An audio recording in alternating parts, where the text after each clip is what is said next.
Shout out to the early No Cap crew in the building. I appreciate y'all. It is another good Friday. I got Tawana G, 2G in the building. Thank you to everybody that hit the like button. I appreciate you. Let's get this show on the road.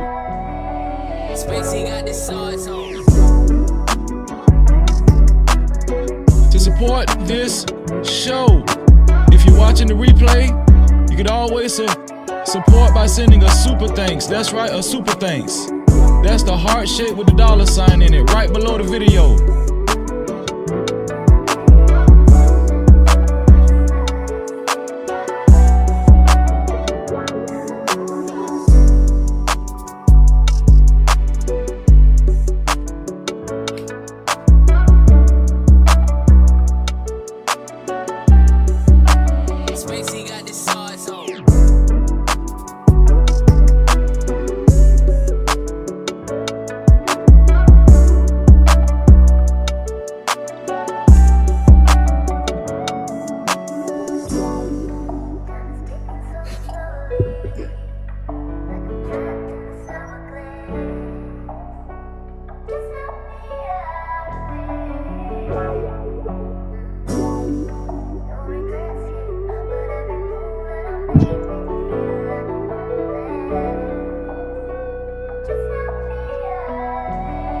Spacey got the sauce on.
Hey, bro, I appreciate you, man. Listen, man, go sub to my boy, man. Listen, man, go sub to my boy, No Cap-tivity, man. He's a good dude, man.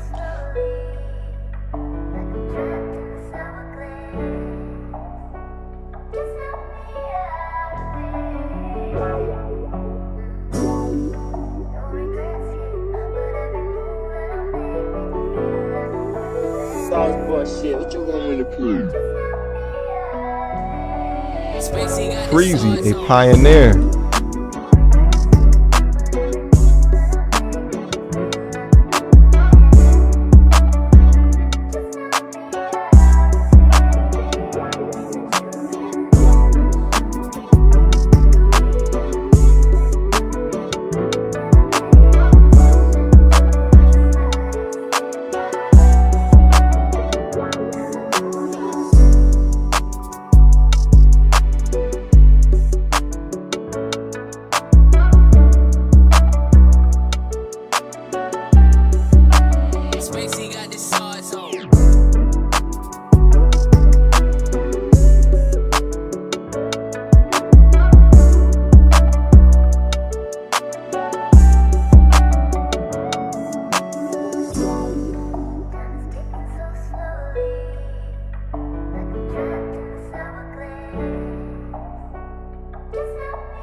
Freezy, a pioneer.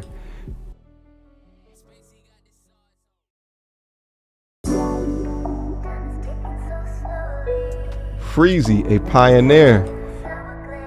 Hey, bruh, I appreciate you, man. Listen, man, go sub to my boy, man. Listen, man, go sub to my boy, No Captivity, man. He's a good dude, man. Sauce boy shit, what you want me to prove? Spacey got the sauce on.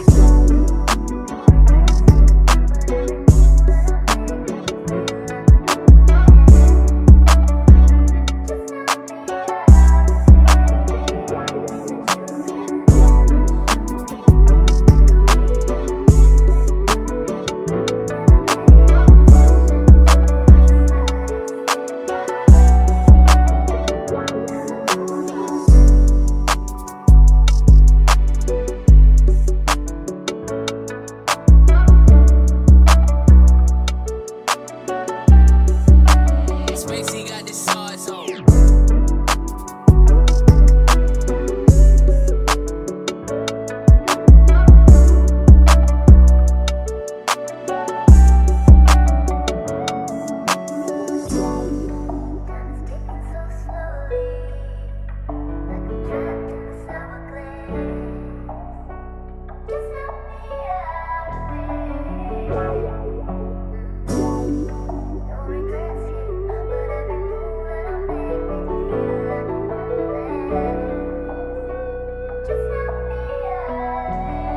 Spacey got the sauce on.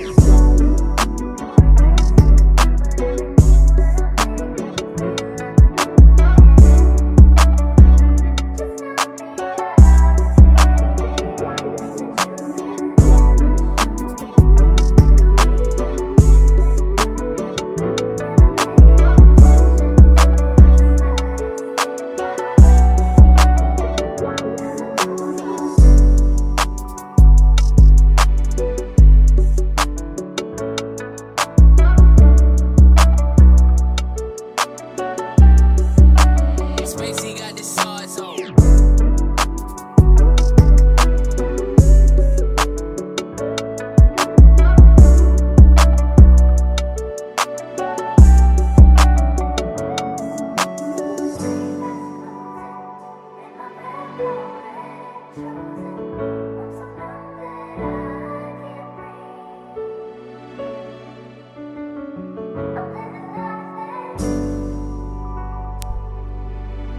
A little over a minute before showtime. Make sure you hit the like button. Shout out to the No Cap crew back in the building. I appreciate you. Share this live stream, ladies and gentlemen. Share the live stream. We appreciate you. Thank you.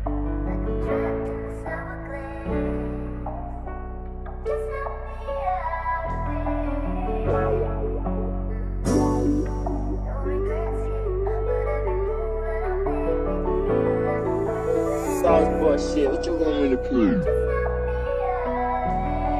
Spacey got the sauce on.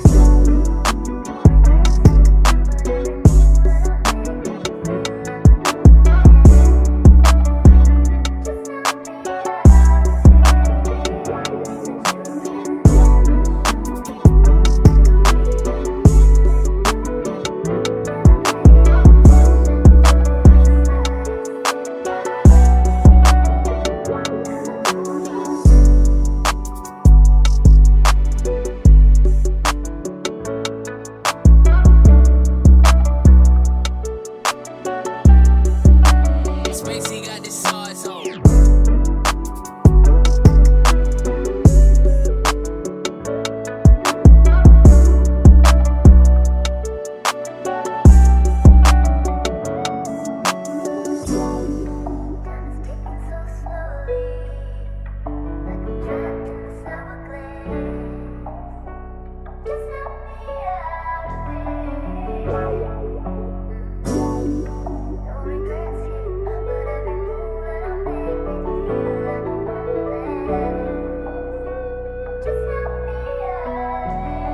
Spacey got the sauce on.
Times in our life, You got time to sing on it. You sing. we all have pain. So man, you gonna sing it. We all have sorrow. Then I look at Wayne and I know that he will be ugly tomorrow. Lean on me when you're my cousin and I'll be your friend. I help you carry on, for it won't be long that I'm gonna need my cousin to care.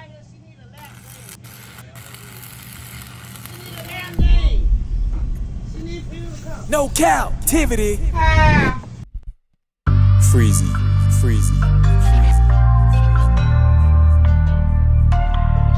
What up? You are officially locked into No Captivity with Freezy, where we tackle issues that sometimes have us trapped in this thing that we call life. But if you know me, you know my motto. To free yourself, you must heal yourself.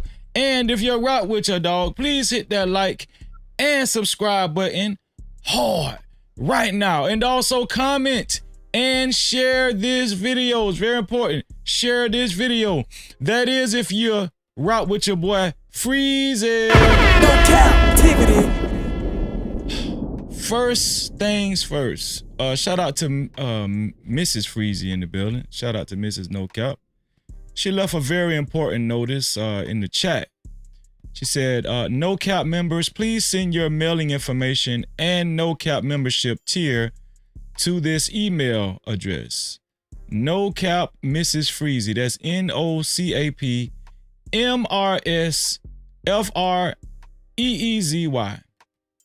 No Cap Mrs. Freezy at gmail.com. We would like to thank you all for your support and show our appreciation. No Cap-tivity. Shout out to Mrs. No Cap. That's my wife. She put that in the chat. So if you are a member of the show, if you do have a membership, please email her at that email address and email her what tier membership you have. Email her what tier membership you have. She felt compelled to show our appreciation to the members. So she's going to be sending out like gifts and stuff, little small gifts and stuff to all the members and stuff. So please, if you are a member, send your information, send that information, your tier, to that email address. Right? It says send your mailing information and your member tier to that email address. That chat will be pinned to the top of the chat for the duration of the show. I know I might pin the link to the top of the chat later on, depending on how the show go. I think YouTube lets you pin more than one link to the chat. I think so. I don't know. I think they do. Tawana shaking her head in the back, so I'm guessing that they do. Okay. All right. But yeah, send you guys his information in on that right there. We're going to just show our appreciation by sending gifts of appreciation to all our members. And it depends on what tier you are. I think it's for the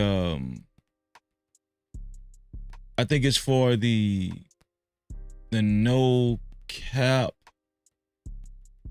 cousin and the no cap crown, I think.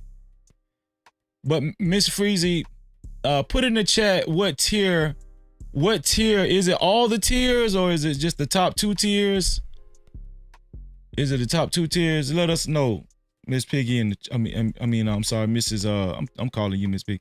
Mrs. No Cap in the chat. Mrs. No Cap in the chat. I'm sorry. Let's go ahead and do roll call. How about we do that? Here we go. Shout out to Red Bull. What's going on, Red Bull? How are you? As a matter of fact, let me do this, man. Let me just bring up my my family right now, so we can just do roll call together. How about we just do that? Right? Without further ado, shout out to my sister Tawana G in the building. What's going on, Tawana G? Hi, Freezy. How are ya? I'm doing good, and it's great to be back in the building with my sister. All right. What's up, No Cap crew? Y'all heard my sister speak. Speak to my sister. Also, shout out to my homeboy. Always be trying to look cool, man. You know, 2G, man. What's going on, 2G? Oh man, I didn't even know you pulled us up, bro. What's up, dog? You caught me off guard. What they do, bro? What's good with Just chilling, just chilling. Let me see. So y'all don't mind doing roll call with me? I think I'm gonna try something new this week, you know, cause I don't be liking y'all sitting in the back too long, man. Let me see. Shout out to Red Bull 357. He said, salute Freezy and No Cap crew. Tapping in from the clouds, LOL. Appreciate you, Freezy. A1. Let's get it. No Cap-tivity. I appreciate you too, bro. Also, shout out to Joseph A. Gomez. He said, happy Friday the 13th to Freezy. Oh, Lord. It's Friday the 13th? Yeah, it's Friday the 13th. Oh, okay. Remember that used to be serious in grade school? Like, man, you know it's Friday. I don't know if I got over it. I think it's still Friday the 13th. Is it still a thing with you? It still give me a little, you know. I'm from that era. Was it ever a thing before, Jason? Wait, Freezy, I gotta say, hello, Mrs. No Cap. Hello. Oh, look. Shout out to Mrs. No Cap. Ma'am. Tawana, my wife, she loves you, Tawana. I love her back. She's like yeah, for real. Especially what you mean? She don't love me, bro? What's up with that? You know she got love for you, man. She see you all the time. Oh, okay. Yeah, she see you all the time. Freezy's my blood brother. You know what I'm saying? So she's definitely my sister. You know. That's what's up. That's what's up, man. Shout out to Joseph A. Gomez. He said, happy Friday the 13th to Freezy and the No Cap family. Just shared the link to the show. New Mexico, the 5th largest, always here. Shout out to Joseph A. Gomez, man. I appreciate you, bro. Thank you. Proud supporter of the show. Shout out to our sister, Shalom. That's her, OHBU is real. She said, peace and blessings to everyone. How are you, sis? Great to see you. No Cap-tivity. Of course, we got Mrs. No Cap in the building. She said, hello, No Cap crew. I want to thank all who support the show. We are very grateful and appreciative. No Cap-tivity. And I second that. Yeah, I second that. Shout out to also Red Bull for becoming a member just in time. Make sure you email Mrs. No Cap 76. What is it? Mrs. No Cap Freezy. Is it? No Cap Mrs. Freezy at gmail.com. Yeah, email her and she'll get you right. Shout out to you. Thank you for becoming a member, man, and getting your VIP pass. To everybody that has a VIP pass, make sure you maintain those VIP passes every month. All right, because we have VIP Wednesday every week. And it's like none other. Also, shout out to Home Team. Bridget Renee, she said, Freezy and Mrs. No Cap Home Team crew, let's go. No Cap-tivity. Shout out to you, Bridget. Great to see you as always. Shout out to my brother D's Nuts. He said, my dog Freezy, salute. What's going on with you, my brother? No Cap-tivity. Shout out to my sister, 907 Good Eats. She said, hey, y'all, driving, but here, 907, I just want to say salute to you for standing on business last night. I heard somebody came on your show trying to troll me, and I wasn't even there, and you shut it down instantaneously. And that's how we do it. Shout out to my sister, 907 Good Eats. Make sure y'all go over there and subscribe to my sister's channel, 907 Good Eats. In the building. No Cap-tivity. Shout out to my nephew in the building. He just had some pound cake that my wife just baked tonight, and he tore it up. He scuffed it down. Okay, he said, No Cap crew, what's good? Shout out to my nephew RJ, and he's learning how to drive. My wife has been taking him to teach him how to drive. So now, you know, he's getting a little comfortable. He's driving with one hand leaning to the left, you know. Oh, I mean, not. No. I knew you was going to say. No Cap-tivity. You stay 10-2 with Mrs. No Cap in the car. You hear me? Shout out to my nephew. And shout out to DJ and Jacory as well. Shout out, hey, Carl, I got your PayPal. I will be showing it tonight. Thank you. He said, what up? Carl Anderson is in the building. Hey, Carl is one of the only ones that sends PayPals, man. He's like one of the, he's kind of special, man. It's special when you get a PayPal. You know, we usually get like super chats and a cash out. The PayPals hit a little different. I'm just no Cap-tivity. They hit different, you know. Shout out to my daughter Jordan. The whole family is in the house. Jordan, how are you? She said, hey y'all. Shout out to Jordan. Jordan will be helping my wife with the gifts for the membership that they're going to be sending out. Okay. And my daughter Jordan, she does have a printing and graphic design business. So yeah, it's all in-house. Yeah, we do this. We do this, man. Y'all all the whole family. Let's get it. Come on now. No Cap-tivity. On phone them. Yeah. We ain't got to outsource no work. Let's go. Shout out to my brother, man, Brandon Nesbitt. He said, Freezy, the king of content. Come on, man. You're far too kind. Please. To this day, I still don't know how to accept compliments. I'm just being honest. No Cap-tivity. But I really appreciate that. Say thank you. You say thank you. Okay, thank you. That's what my sister said. And guess what? That's what I'm going to say. Thank you. Thank you, Brandon Nesbitt. I appreciate you, man. I received that. I'm a king. I'm going to speak for Freezy. I received that. I'm a king. You're right. Thank you. You know what? It's a spiritual thing, isn't it? You got to...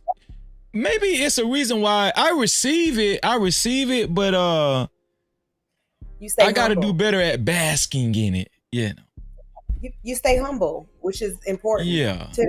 Yeah. And that's always stay humble, you know? Yeah.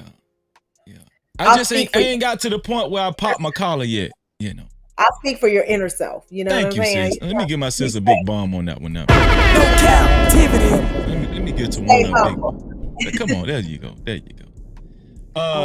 Shout out to Pumps and a Bumps in the building. What's going on, Pumps and the Bumps? She said, peace and blessings. Great to see you, sis. No Cap-tivity. No Cap Sisters in the building. Also, shout out to Rush Enterprise Starks. Make sure y'all subscribe to his Libudo network.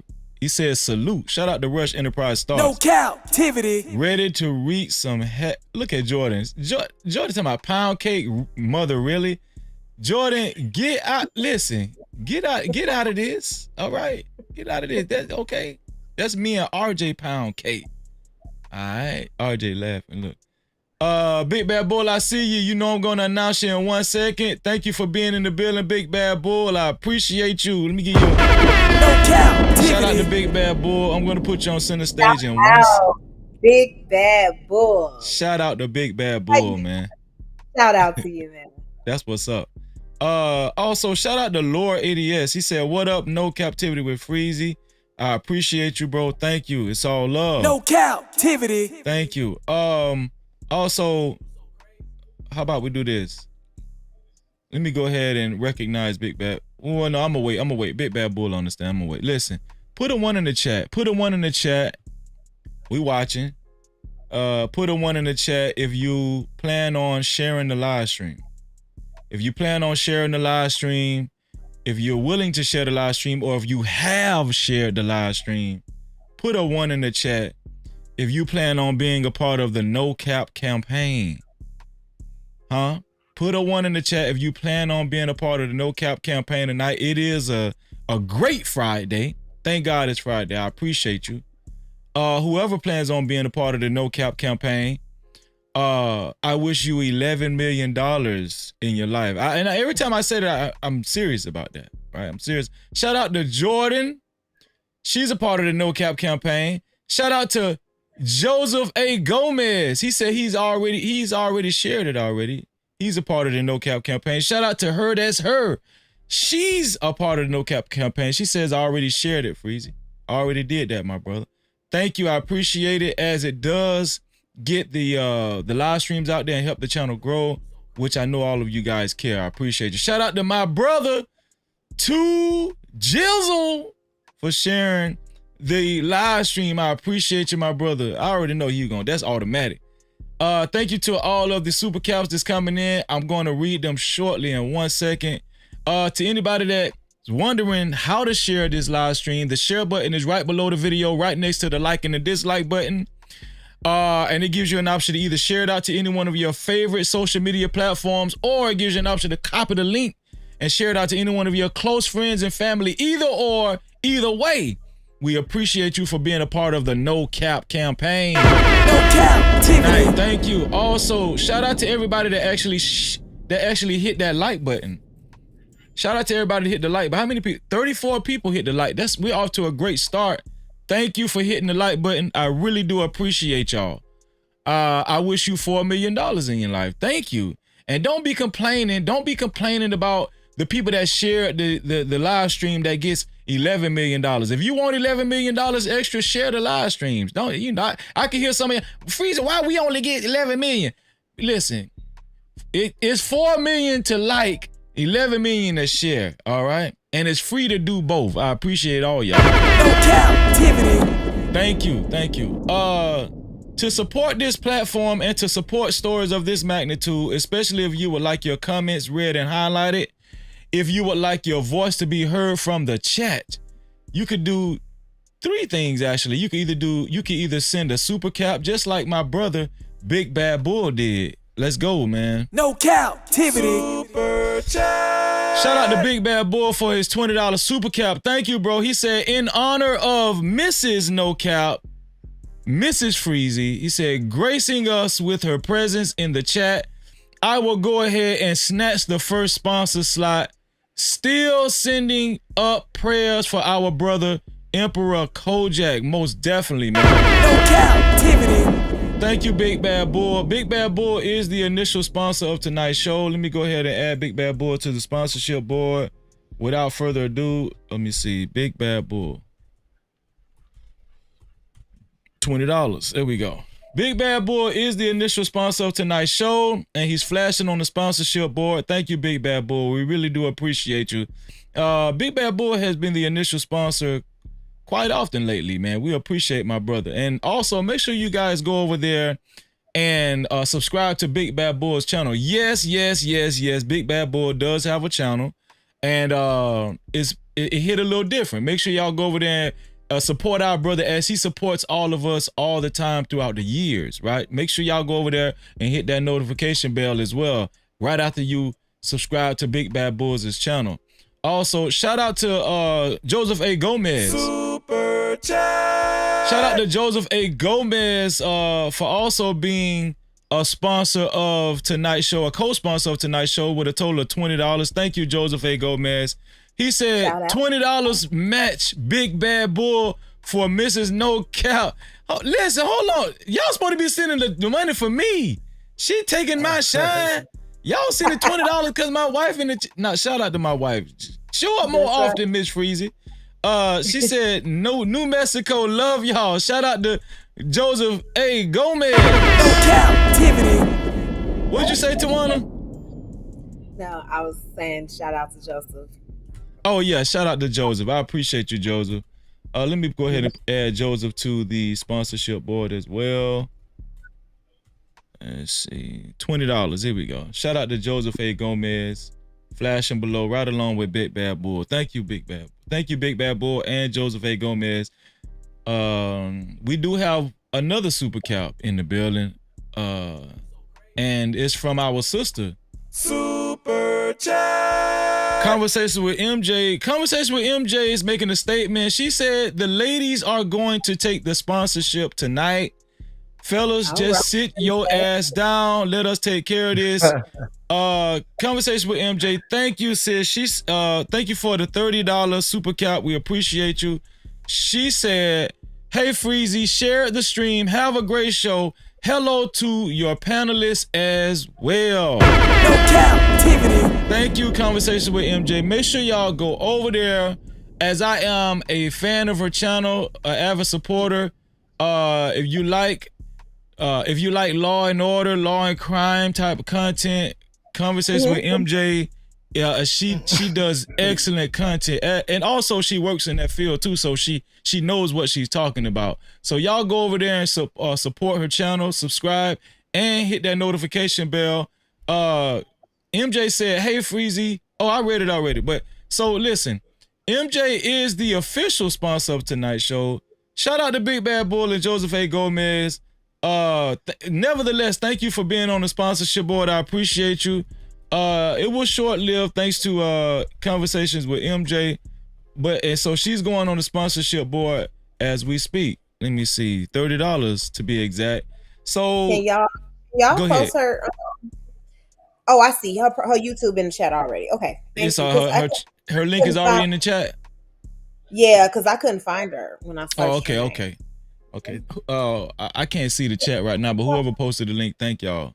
Make sure y'all go over there and subscribe and hit that. She's an excellent content creator. I mean, especially if you like that first 48 interrogation room type content. Oh yeah, she gonna have you on the edge of your seat. I am subscribed, MJ. Shout out to MJ. Shout out to Tawana, man. MJ is representing for the ladies tonight. She is the official sponsor of tonight's show with a total of $30. To be a co-sponsor or official sponsor of tonight's show, it has to be $30 or more. Thanks to MJ. One more bond for MJ. Cap-tivity. We got some more people that came through the building. Let me see who all came through. Shout out to my sister, Jet. That's my wife's sister. The whole family is in here. Okay. Shout out to Jet in the building. She said, "Freezing. What up, bro?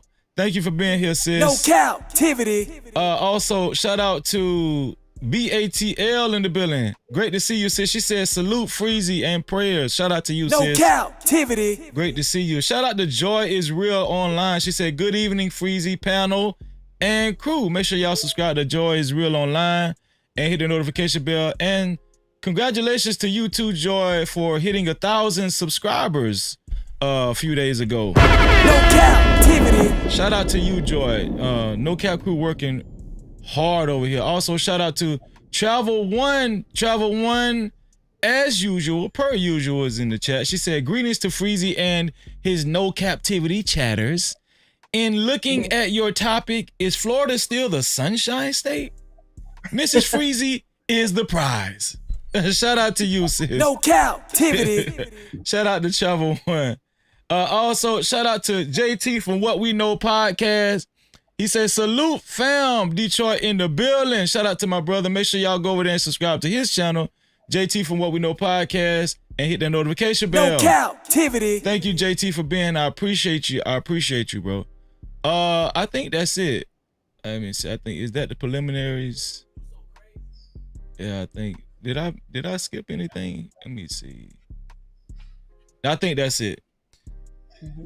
Oh, no. Also, the other ways you could support the show or make your voice to be heard from the chat, you could also send a cash cap to $Freezy No Cap. That's $Freezy No Cap. We already got our initial super caps. Who's going to be the first one to send a cash cap? We're waiting on you. And last but not least, I can't forget my brother Carl Anderson, man. Thank you, Carl, for your PayPal. I gotta recognize it. And he actually sent it yesterday while we was off. But I gotta recognize Carl. Let me go ahead and bring Carl up right now. Here we go. Just a quick. There we go. Shout out to Carl, man. Thank you for your $25 PayPal. Carl, he's a faithful PayPal contributor, man. He said $25 support for the next show. I mean, he thought about your boy for the next show, which was this show. Shout out to Carl Anderson, man. No captivity. Thank you. Anybody that's wondering what is the PayPal? The PayPal is, if I'm not mistaken, where is it at? Here it is. The PayPal is right here.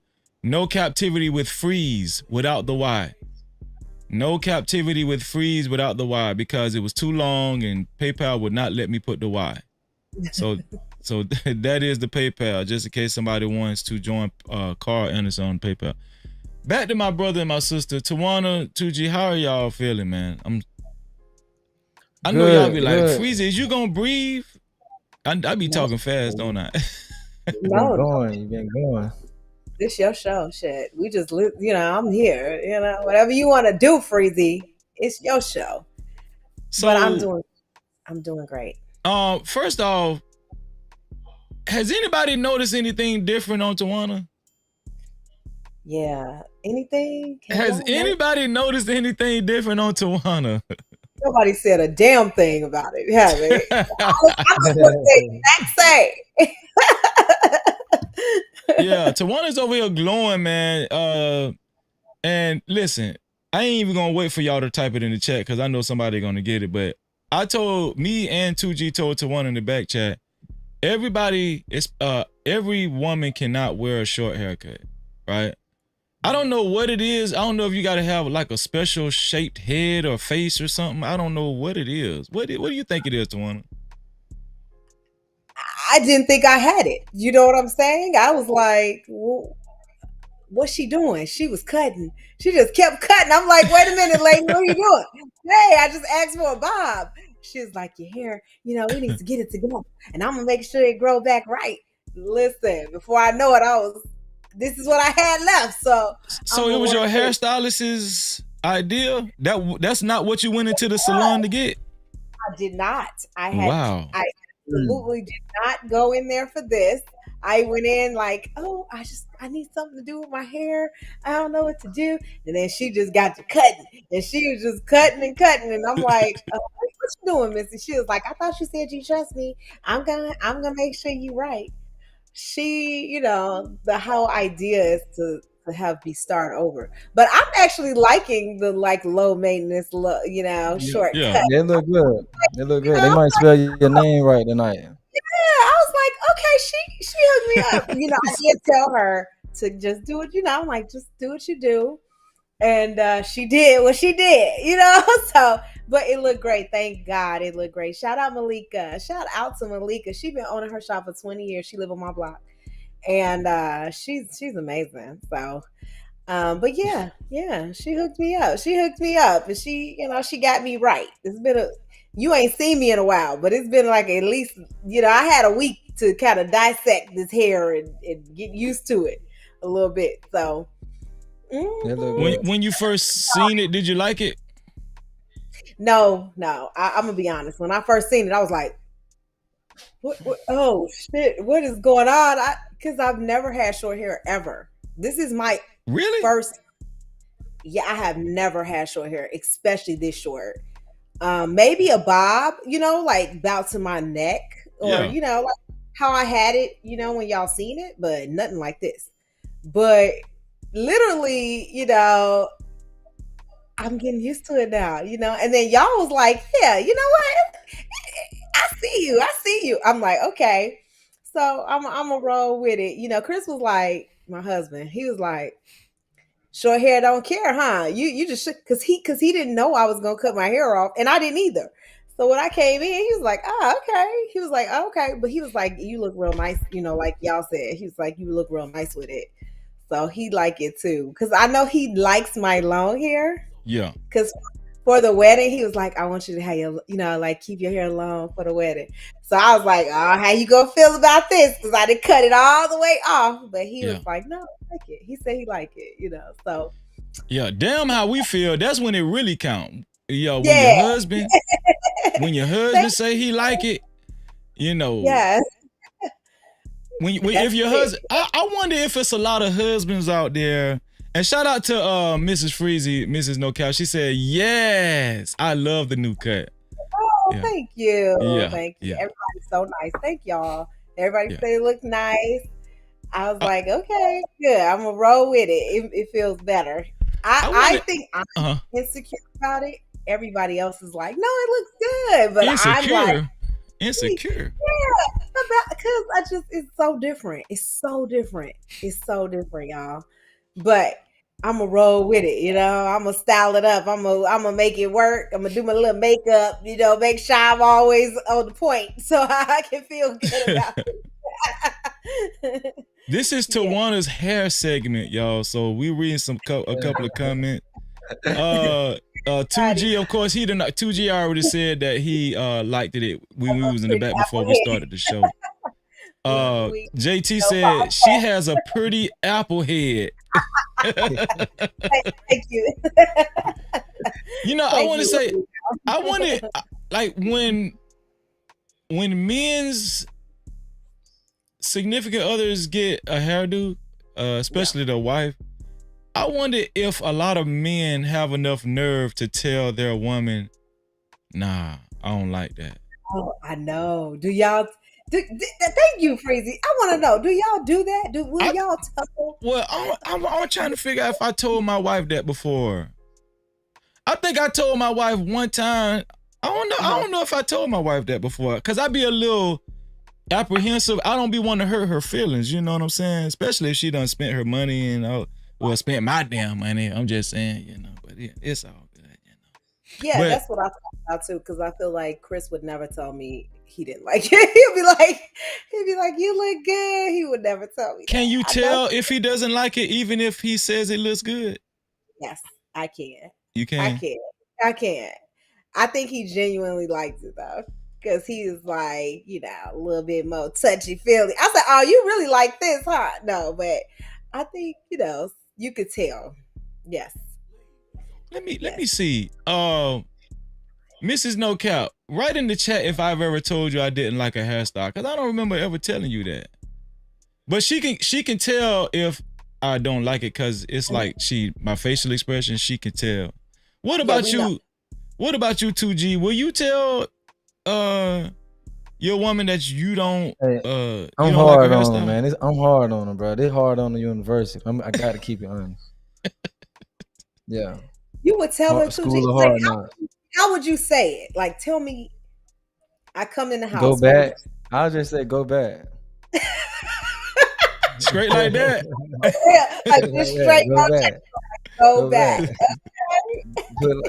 Put a couple hundred. Go back. Just go back, man, please. Yeah. That's so funny. Dang. I might start using that. I might start using that on Miss. Just put the Band-Aid. He don't even be like, my favorite, but you know what? If you want to do that, hard on him. You gotta stay hard on him. Yeah, that's hilarious. Mrs. No Cap said that's a versatile cut. You can wear it in different ways. It looks good on you, Tawana. Oh, thank you. They do. They really do. Yeah, it does. Yeah. It does. I feel good about it, y'all. Thank y'all. That's so sweet.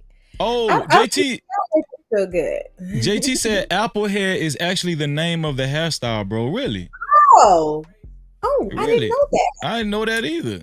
You taught me something new. JT making shit up now. JT got to be making that up, man. He got to be making shit up. Let me see. Big Bad Bull say the hair is beautiful and highlights your lovely face. Shout out to Big Bad Bull. Bad Bull. You know, he knows. He knows how I feel about him. Big Bad Bull, you my favorite. You my favorite, a little bit. Let's see. Joy is real online said my husband will be very honest with me. That's good. That's good. I'm gonna work on that, man. I'm gonna work on that too. Cause is that technically lying? If my wife has a hairdo and I say it's cool, just for the sake of not hurting her feelings, is that lying? Yeah. It is, Tawana. Yeah, because oh my God.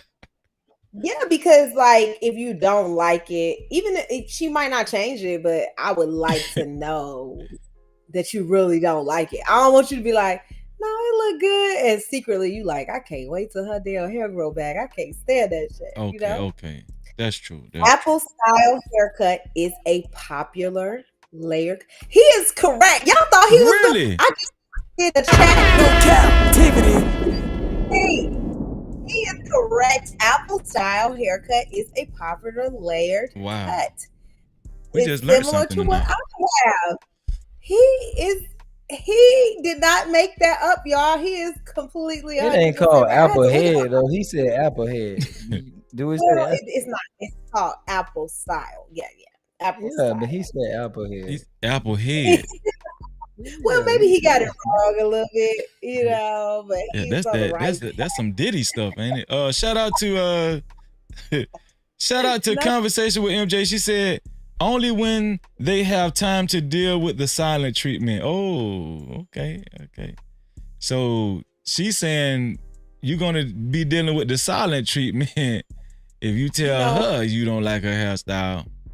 Let me tell you, I read a book about this, and I think in our culture, just in our society, we're obsessed with, we think we need to tell people the truth or our truth, right? Like we're obsessed with it. We're like, no, I gotta be honest. I gotta tell this person the truth and I gotta do da. But this book suggested that you should just be kind to people, that you don't have to necessarily say that. You know what I'm saying? And that being kind has more impact than saying the negative thing. So even if it's the truth, but the truth is subjective. It's okay, based on what gotcha.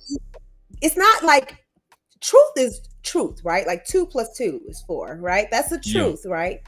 But opinion about somebody's hair is just your opinion, because there may be 10 other people that say that they like it, right? Like even though you guys all like it, there could be 10 people, 50 people out there that be like, I don't like it. Tawana should have kept her other hair. You know what I'm saying?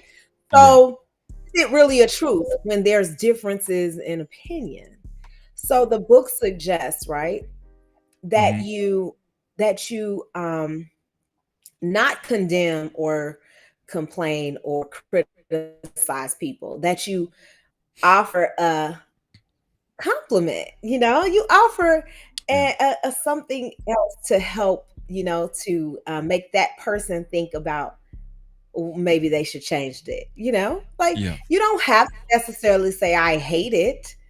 You can say something else, you know what I'm saying? And so it says that it's better in the long run. So like that's a thing that I have been practicing. Like I have been like, for me, one of my goals was to be a better mother, be a better wife this year. Like, and so I was like, I'm going to read 12 books, and all of the books are going to be like self-help, self-regulation, emotional intelligence. But that was one of the things that I have been practicing, and it's worked. It's worked. I'm going to tell you, because like, I think I was so nice to like my husband, like for months. He just did something so random and like just paid for something so random for me. And I was like, maybe what I've been doing doesn't work the way I thought it was going to work. So maybe. The old folks say you get more bees with honey. Yeah. You know what? There's a chapter in the book that says that. Really? Crazy. It does. It's a chapter in the book that says you catch more bees with honey, So you hear that, Mrs. Freezy? Huh? Do you hear that? I think that is a hard thing to grasp, but that book is it's very helpful to just kind of regulate how you deal with humans. Like obviously I'm not perfect. Like, I make mistakes, but I think what I'm set a goal to do was kind of like, okay, let me improve these things, right? Like, and I mean, my kids will be like, "Mom, you don't need to be a better mama. You good. Like you should do best mom." But like for me, like women, we always question ourselves and want to be better. Like that's just should be how you are as a human. I think, not even just a woman. But yeah, like I think that was one thing that I learned from that it's not always important to be like criticize, condemn, and complain about stuff, Like on here, of course, I do that because I like to piss them off. But like in real life, on here though. Yeah. Miss Freezy said, Mr. Freezy has never said he doesn't like my hair, but I can tell when he doesn't like it. Yeah, I mean, we know. I don't remember telling her I don't like her hair. I think I'm very cautious. I think I'm very cautious about telling her I don't like her hair because she cooks for me. So I'm just saying, and then see, I'm gonna tell all the women something, especially if you're married out there. There's a certain power and leverage that you have when you cook for your husband on a frequent basis. They're going to watch what they say because you control their health. You could actually kill them if you wanted to. You know, I ain't trying to give y'all no ideas on that. I'm just saying, I'm very nice to my wife. She's nice to me, aren't you, honey? Oh, you're so sweet. I love you. I mean, if you don't like her hair, I don't think you should tell her because why? Why do y'all Hell feel the no, I ain't no? I telling don't her. know. But there is things that you can say like, "Oh, I liked that hairstyle when you did that." You know, later after she's done with the new hairstyle and it's been some time. Don't say it the same day like, "Babe, I like that other hairstyle you had." Like, nah, because then we know instantly that you don't like this. You know, you wait a couple days and be like, "Oh, remember when you got your hair done? Like, whatever. I like that." And then she might be like, "Oh, my husband, oh, I didn't know you like that. Like, yeah, I like when you got that." Then she might get that hairstyle. But if you try Yeah. to like criticize me the day I got my hair done, like if I would have came home, I was already feeling insecure. If I would have came home and Chris was like, "Your hair look, I don't, what you do to your hair?" Like, I would have lost it. I would have lost it. Yeah. Like I would have been online I crying. You think know what I'm men. Let me see. She said, Mr. Freezy, don't let 2G get you in trouble. Jordan said she knows you be lying, Freezy. I know she do. We My know, sister but at laughed. least just don't say it, you know? Travel One said husbands are not to upset their wives, so don't be mean. Don't be mean. Thank you. Thank you. Travel One really does love the women. She's like, I think Travel Yeah. One. What'd you say, 2G? She mentioned something else. I don't think she playing either. Look, check out what she said about them ingredients. What else she said? What Travel One said? Travel One said secret ingredients in the kitchen. Travel One, Yeah. please do not give my wife any ideas. Okay. Travel One might be for real. Let her know you were just playing, bro. Shout out to Prime. Prime, what's up? You said what up, Freezy and No Cap Crew. Shout out to Prime in the building. What Miss Freezy said, wow, Mr. Freezy says that all the time. What I say all the time? What I say We all the missed. time? I miss We that. missed. Well, it must have been what somebody said the last thing. Oh yeah. Bridget said, I'm gonna try to stand on that. Thanks, Tawana. Okay. Thank Yeah. you. Listen, you do get more bees with honey.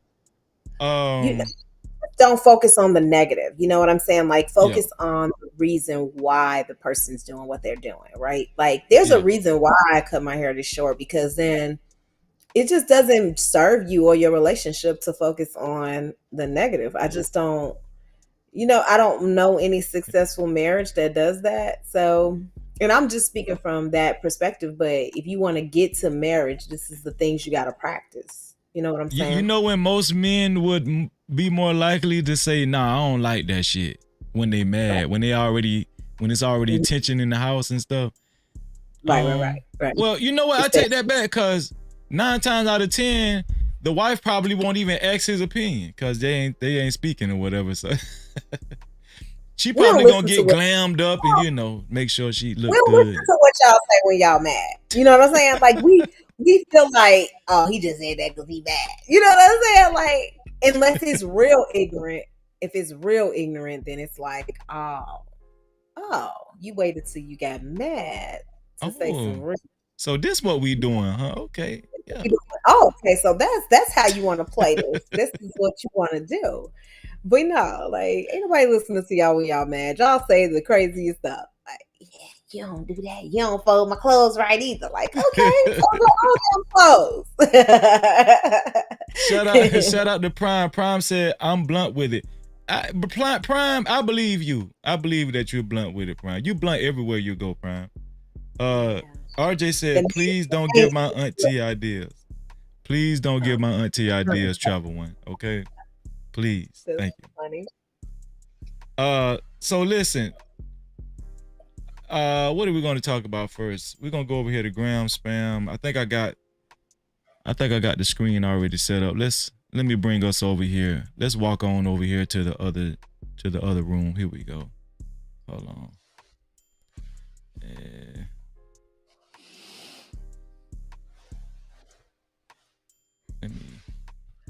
Let me set it up first.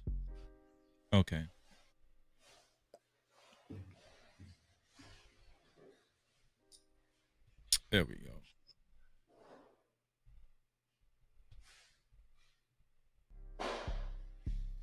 Okay, what are we gonna talk about first? Let's see. Tawana, I forgot what show is Portia Williams. What show was Portia Williams on? Was it Housewives of Atlanta? Yes, Real Housewives of Atlanta. So she's She's been been on going. like other shows as I guest starring, but that was the show that made her popular. That's the Obviously, show that made her popular. Okay. right? So I'm pretty sure you already know this. She's been going back and forth. Is this her ex-husband? What is that? Yeah, what is they've his been married. name? They married for 15 months. 40,000 a month. That's Let crazy. me tell you how this I'm whole pretty sure relationship. Tawana knows more about this than all. Go ahead, Tawana, please. So Portia was on Real Housewives of Atlanta. She met his then wife, Fallon. She came to the house, and then that was her first time meeting Simon. So she was friends with his then wife, Fallon. Okay. And I said friends loosely. They weren't like, girlfriends come over each other, but Fallon did invite her to the house. So she thought she was enough of a friend to invite her to her house, right? Yeah. So she was a friend on the show. Then about 3 months later, she's seen with Simon. They're dating. So 3 months after she was with the then wife, she starts to date him. And then a few months later, they got married. So like they literally got married in like less than like, it probably was less than 6 months, like much less. So when did he have time to divorce the other woman? Exactly. Like they divorced real soon after that. So I Damn. feel like he must have knew, like right after that damn filming, he probably was like, "Oh yeah, I want Portia," and divorces. Okay.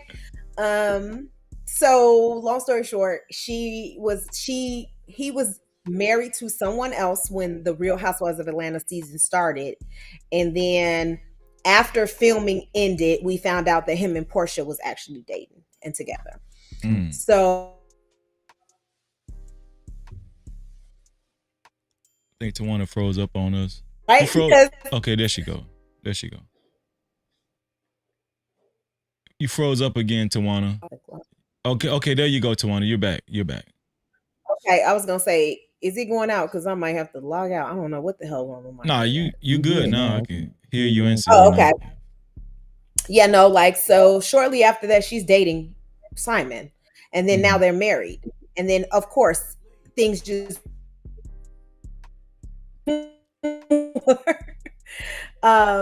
And so yeah, it was like less than 15 months. I don't think they were actually not together for 15 months. They just been kind of technically married for 15 months.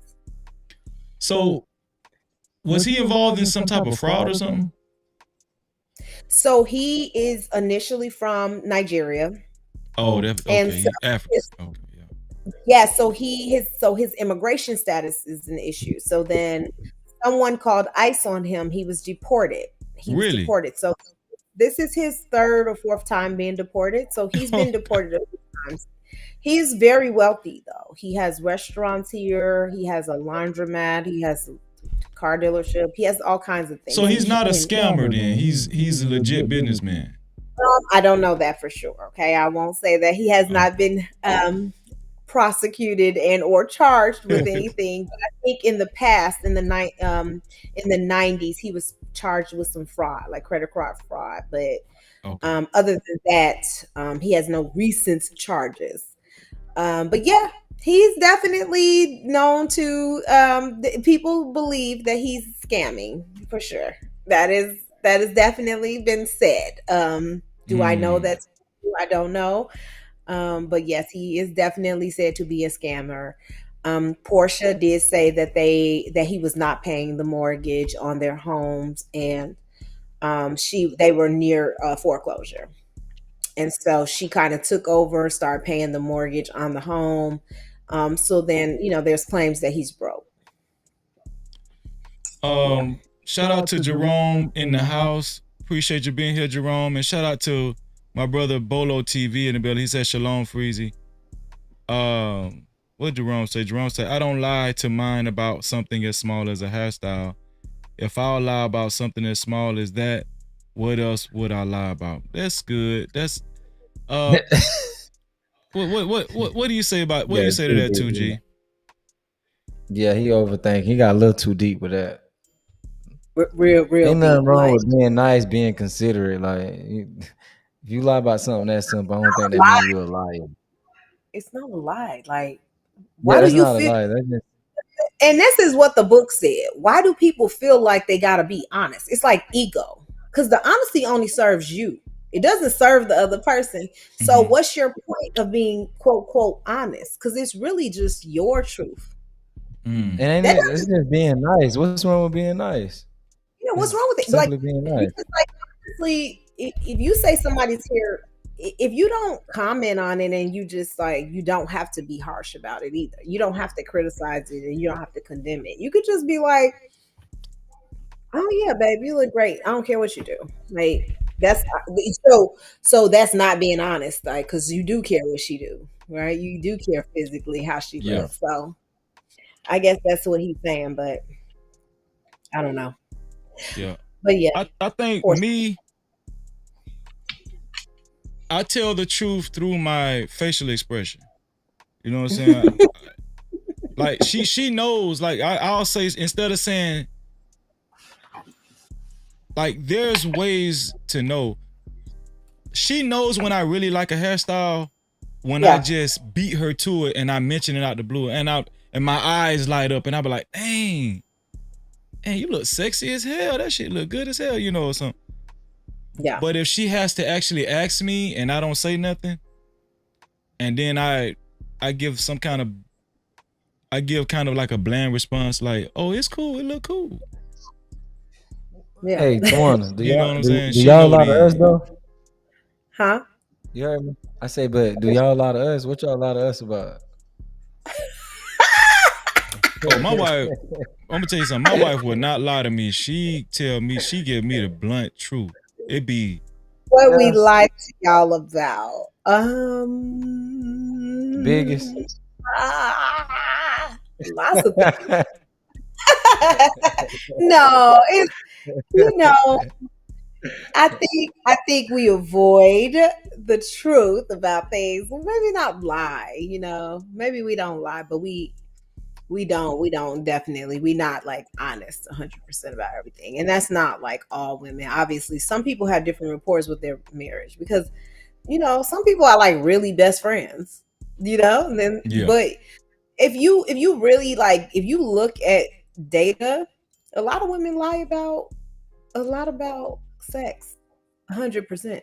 Like, a lot of women lie about it. Like, and they lie because men are, your egos. You don't want to interrupt that, Yeah. because it could potentially stop the frequency, of everything. So, The women lie frequency. about that. Yeah, because women want that to keep going. So women lie about that. Women lie about, we lie about a lot of stuff.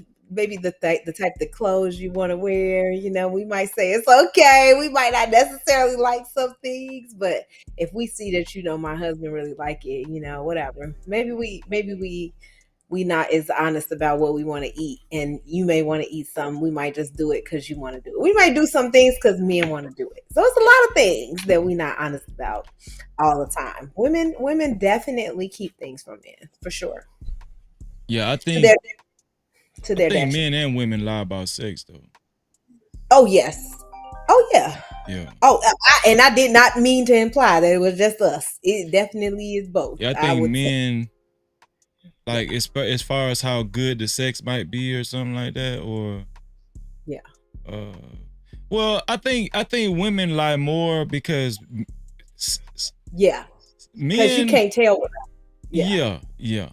When it comes to sex, you know what I'm saying? Like, when it comes to sex, I think because women fake orgasms more.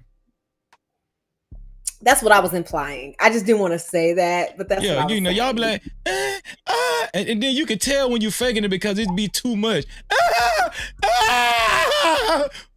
Yeah, Ooh. to 2G's question, I was like, women lie about that a What, lot. A what about lot of women what about Yeah. the lie women? about it. What about the women that say they never fake one? You think they telling the truth? I don't. No, But damn. I don't know that I can say that because some women may be blatantly honest. I will say this: that most women, when you don't, when they don't know you, when they answering questions just secretly, they say that they fake it. Mm. Most women say that. They say that they fake it. They do. Damn. And We're gonna have to they look say deeper into it's that, over, man.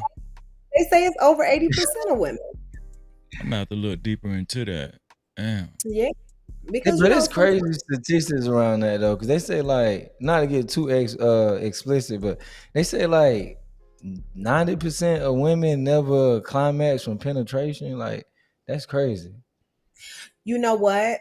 There is a large percentage of women who do I don't not. understand how that's possible though. Like I don't get that. I don't without getting too deep into my personal life. I don't get it either. I don't.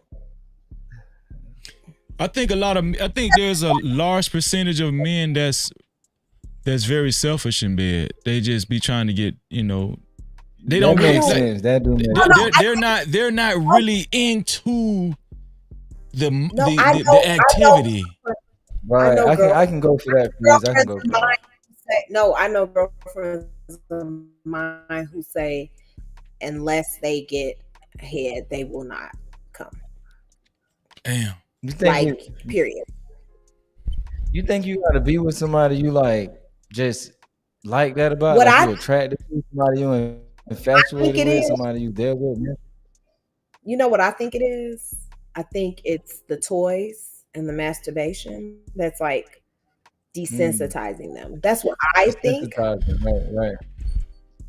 That makes sense. because It could that's could my could age play a part too? no, because it's women of all ages. I'm talking about I've heard this when I was 20 to now being 40. So it's not like it's like, oh, it was just like women of this age. No, no, Freezy. It was of all ages. Like when I was in college, women would say that. In my third, I also say that. Right. Like they but I also know that some of those women use toys and use other things and that it can desensitize you. Mm-hmm. And I'm not shaming people from using toys. I'm just making you aware that if you use toys and you have a man, it could desensitize you and maybe can make it harder for you to get pleasure. Yeah, 'cause they say Um, it literally like mess up. It can mess up the nerves and stuff, right? yeah, yeah, it does. And so, yeah, for me, that is, I just don't. I've never been that kind of woman that's like, oh, if I just get head, I'm good. Like, but some women are like that, and they are, but it's most women. And so women think I'm crazy. They be like, oh no, like you can't. I'm like, yeah, that I'll be ready to kick that out. Like, what? That's all you got? Like, no, no, I can't. Yeah. Like, you got to go. Like, that's all you got because I'm so done with. Like, I need everything else. You know what I'm saying? Like, that's I, just kind I of a think it has a lot to do with sex is a mind thing. It's more of a to me it's more of a mind thing than it is a physical thing, you know. true. Right. And especially when you're married, um you're married if two married couples are the only ones you're supposed to be having sex with. So now you gotta every time you're going to be having sex with each other for the rest of your life. Right. So you have a responsibility um to keep things spicy in the bedroom. Both the wife That's and the only husband do. that's only married couples though, Freezy. I'm talking about unmarried, unwedded people. This is a sexual experience for all women, single and not. You know what I'm saying? Like, Yeah.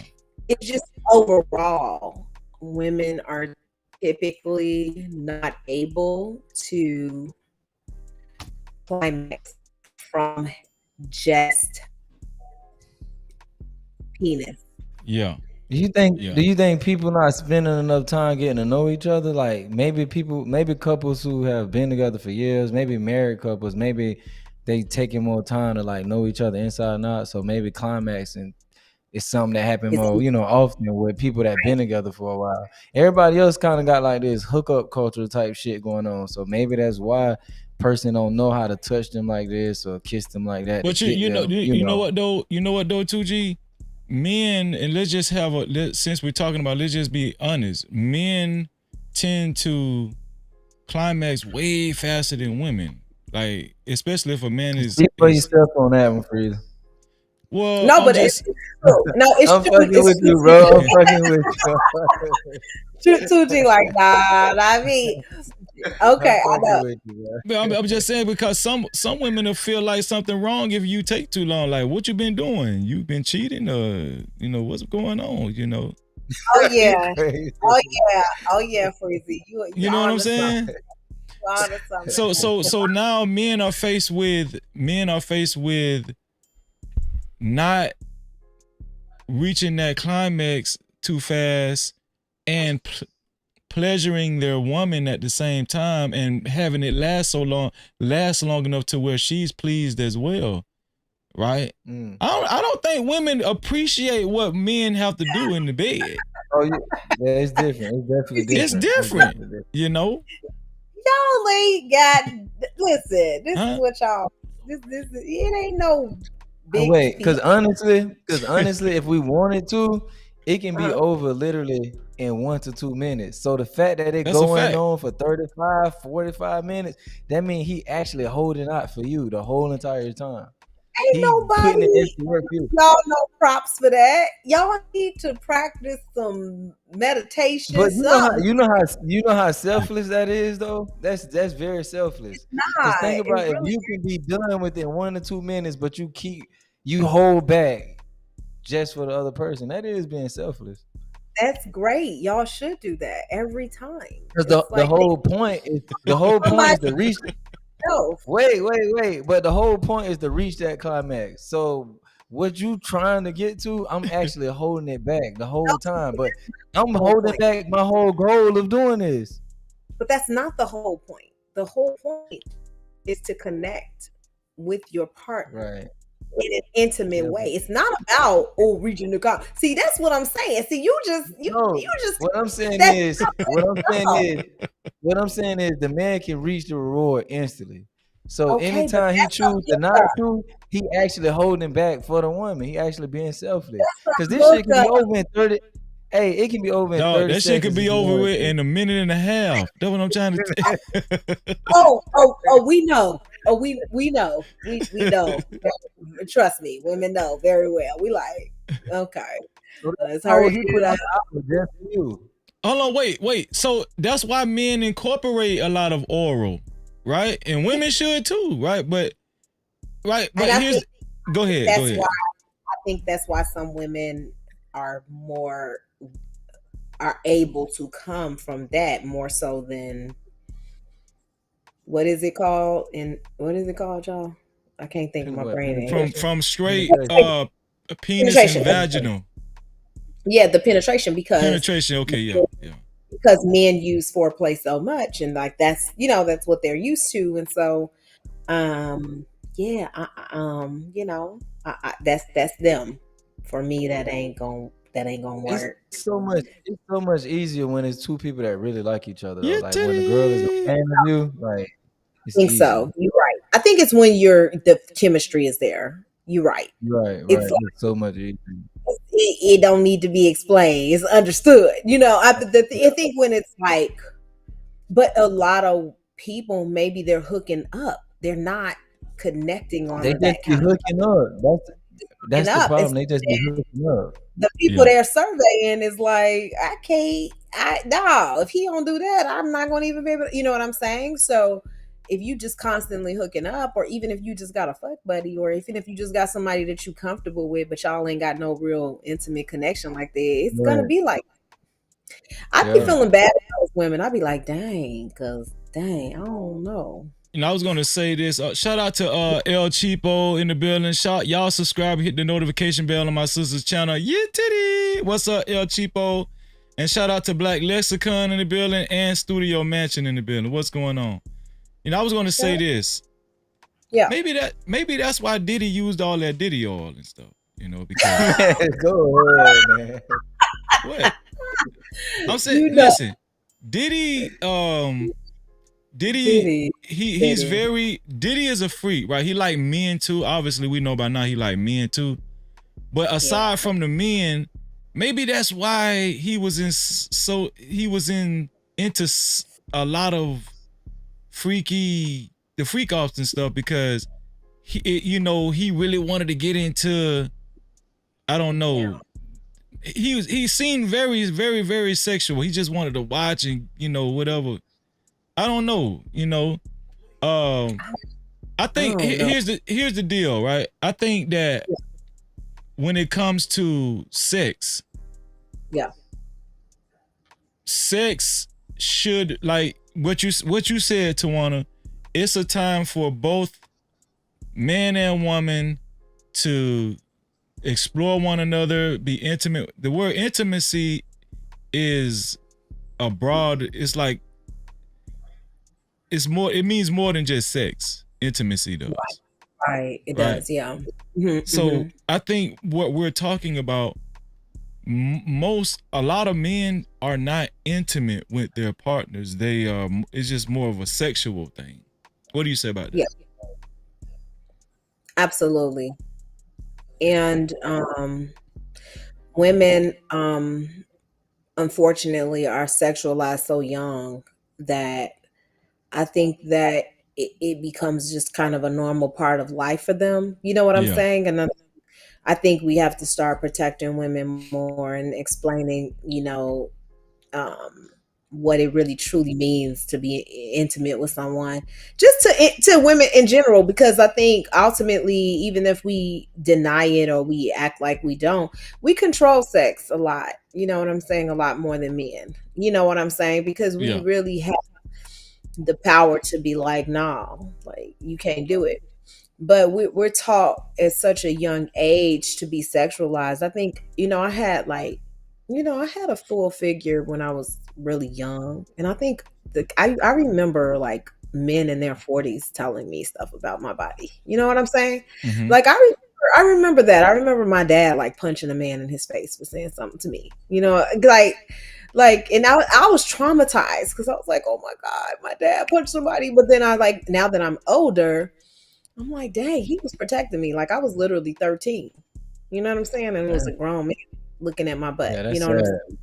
That is so weird and sad, like you said. It's so sad, but I feel like girls, are sexualized at a young age. And I think they often think that, they have to lead with that. And I think intimacy goes out the window. Like to my point, like intimacy is not really discussed because it's all about the physical, like fulfilling that physical need in the moment. So you're right, Freezy. Like I think it do like that, because it's so much more pleasurable when it's like, somebody that really cares about you and loves you and like really respects you, not like just some hookup, but but to each his own, right? Because some people like the random hookups, and then this is what it is. I'm not gonna shame those folks, but yeah, I will I will say that,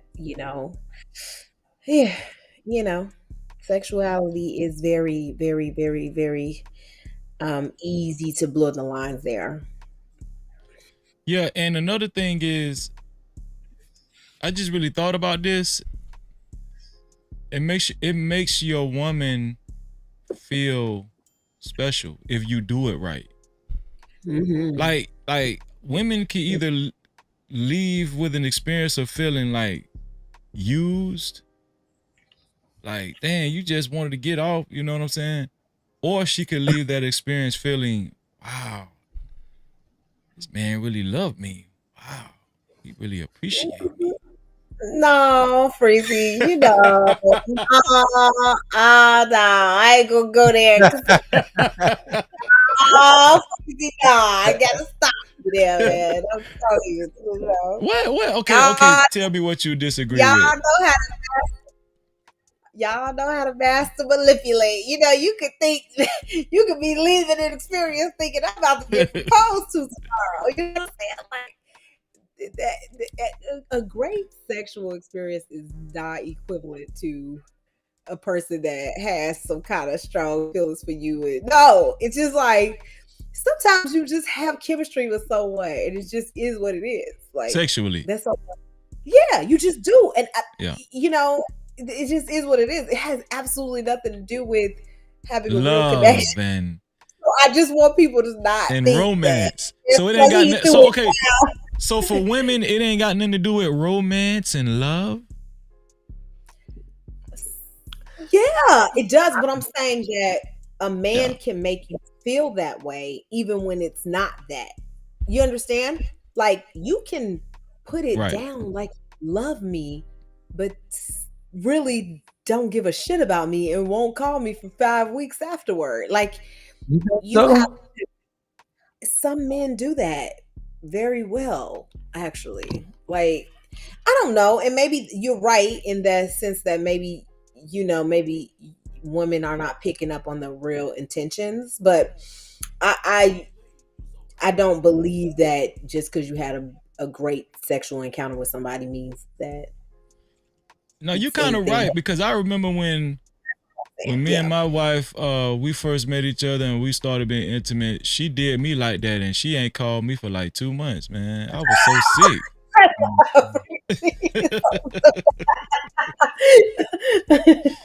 She married you though, you know what I'm saying? She got it. She got it. I think that yes, that can solidify the partnership in some cases. But I will say that there's been, there can, there's things where it's like, okay, we have this great sexual chemistry, but we can be nothing more than this. Yeah, because the other components This is, aren't there.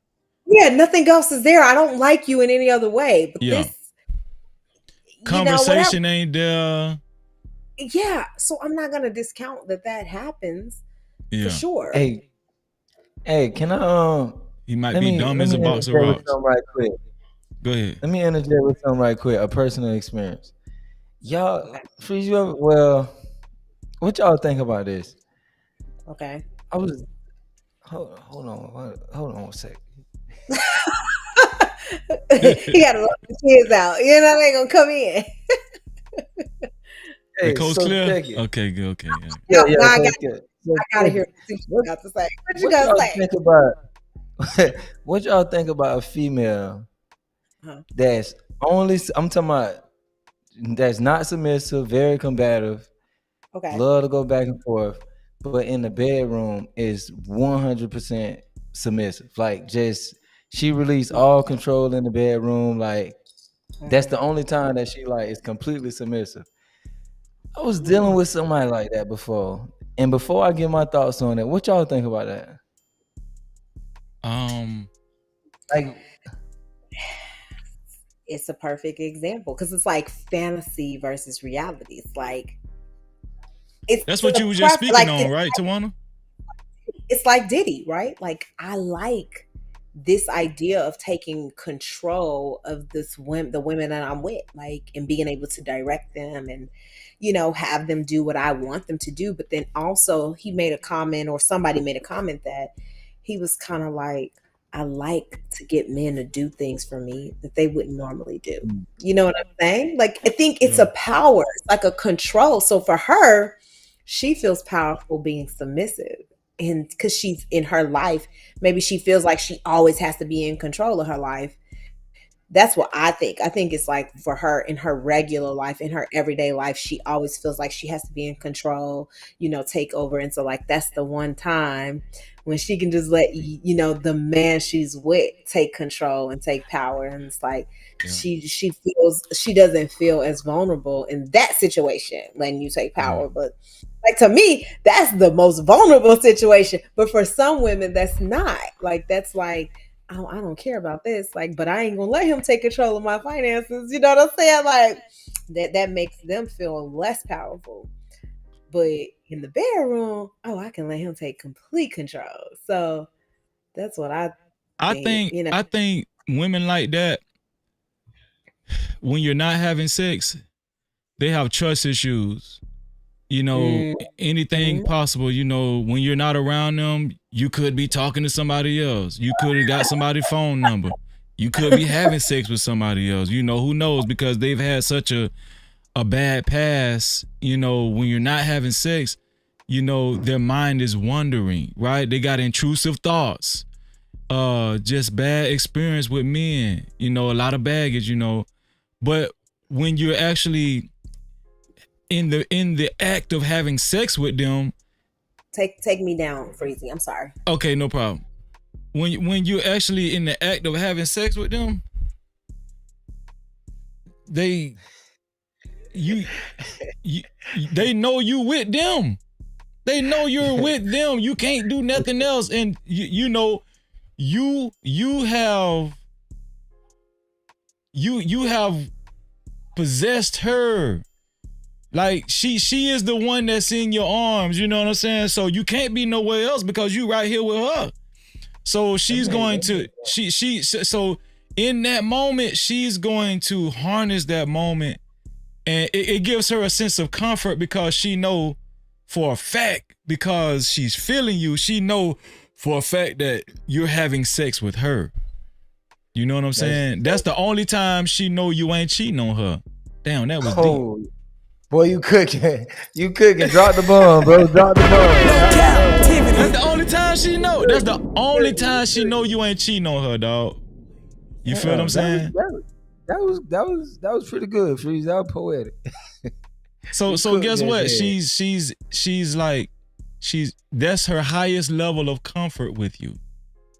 But that's not a good thing. I might owe some apologies then, because I never thought about that from that perspective, bro. I swear I didn't. Yeah. You heard what I said to Tawana? He was just cooking, Tawana. He was just cooking. No, 100%. I was like, damn, Freezy, that is, I believe. So I don't know all women, but let me tell you, like, that makes sense. Like, that is a moment where it's like, oh, I know he ain't nowhere else. He with me. He's inside of me. Like, I can control this. Like, yeah, he ain't going, you know. And maybe they use it a little bit to manipulate. Like, oh, I'll be vulnerable in this moment. So when I'm crazy in the other moments, he won't care. Because, like, we know how, you know, physical men can be. Like, most men are physical. So, you know, if you vulnerable in that moment, most times y'all can forget about the crazy stuff we do outside of that. So maybe she using it to be a little bit more, like, manipulative too. Like, yeah, you know. That's a good point too. Yeah, I like it. Yeah, Freezy. No, that was 100%. I was like, oh yeah, Freezy. Freezy's right. He's right. I might owe an apology because I didn't think as deep as I didn't think, you know, from the perspective Freeze just came with. I just left her alone. I concluded that she was a slut. I'm like, I was like, you know, No, it's not necessarily. No. Yeah, I just told myself, man, you know what? She can't submit no other time. But in the bedroom, she down with whatever. She listen to whatever. She do whatever you say. It's just yes, daddy. Think about it. That could be. But think about it. You lost the real one. Hey, drop me a bone for the sluts. No captivity. Listen, but that could be true for women with abandonment issues. You know what I'm saying? Like outside of sex, they feel like anything is possible as far as you know, leaving them or abandoning them, or like people with abandonment issues, it's not necessarily you actually leaving them physically altogether. It could be somebody else got your attention, or it could be somebody else is like you're communicating with somebody else. You know what I'm saying? That could add to the abandonment issues. You know what I'm saying? So they know that if they're intimate with you and you guys are physically actively having sex, like that's the, you know, that's the most assured time that she knows, oh, he with me. Here's what I want to know with 2G. Why didn't you just ask her? Did you ask her? Like, why I are pointed you? it out to him. I pointed it out to him like, hey, that's the only time that She you say? actually commit. She just, I don't know. She talked about attraction and how she's so infatuated and how everything is right in that moment, and how she just loves submitting in that moment.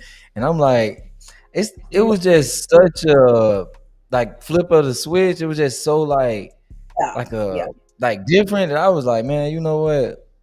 This might just be what you love to do. You might just be somebody that's just a freak, because there's no way you can be so compatible in everyday life, but in the bedroom, it's just you just You hit a can't serve. Like, nah, I feel like you just listen to gotta me be at all times. Yeah, yeah.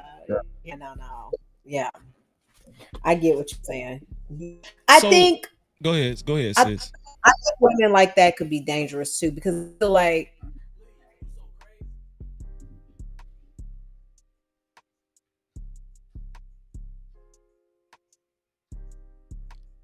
Tawana, oh, then she's froze for a long time. Then you froze for a long time. Then Tawana, can you hear us, can y'all hear Tawana? me now? Okay, I hear you now, Tawana. Yeah, go ahead, Tawana. I might have to restart because I don't know what's going on. You want to Because if he drop for a freezes, second and restart and come right back? yeah, restart. I'm Go gonna ahead, shut everything down. go ahead. All right, We're waiting on you. While Tawana is gone, let me ask you about this, 2G. good. I'm going to play. Let me play this right quick. Which one? Which one I want to play for you?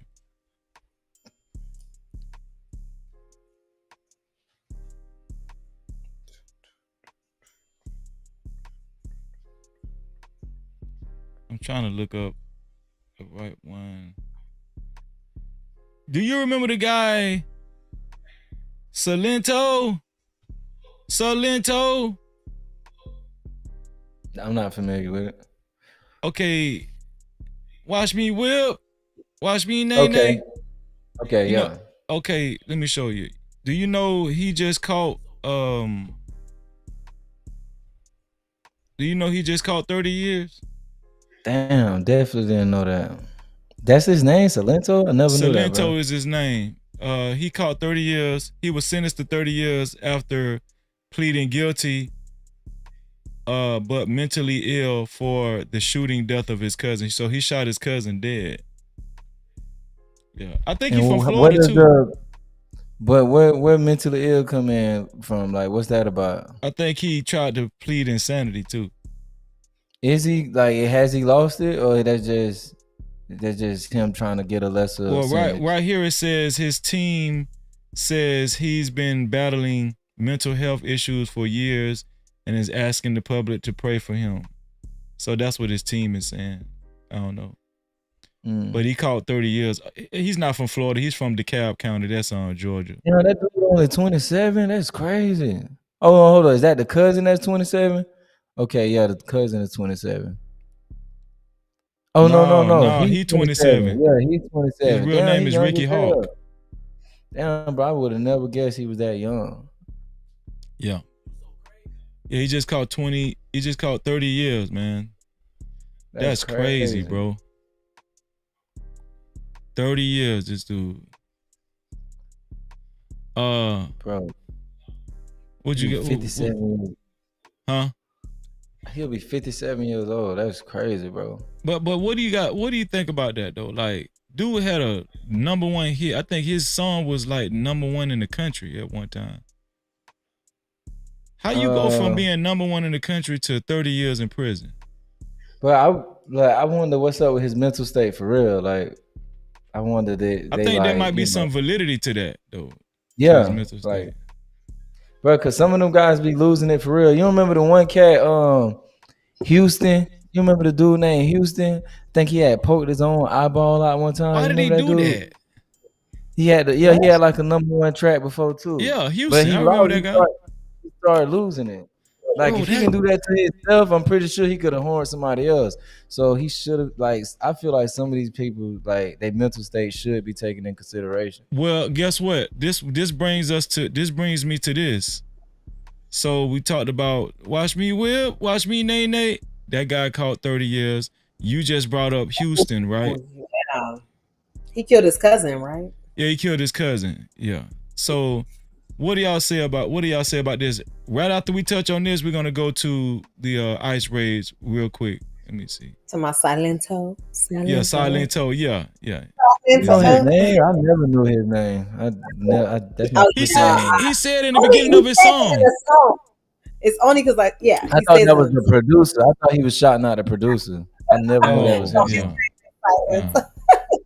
What y'all think about this right here?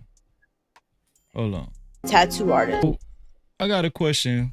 Do y'all think it's becoming more and more popular for people to turn to some type of sorcery or witchcraft to become successful in the world today? Like, not practice it, but actually people actually turn into these people or using them as resources. Do y'all think that's becoming more and more prevalent? Like normalized?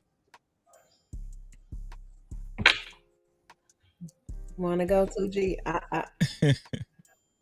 I need to marinate on that. I know y'all. I took y'all for a loop on that one now. Yeah. Do I believe it's getting normalized? Yeah.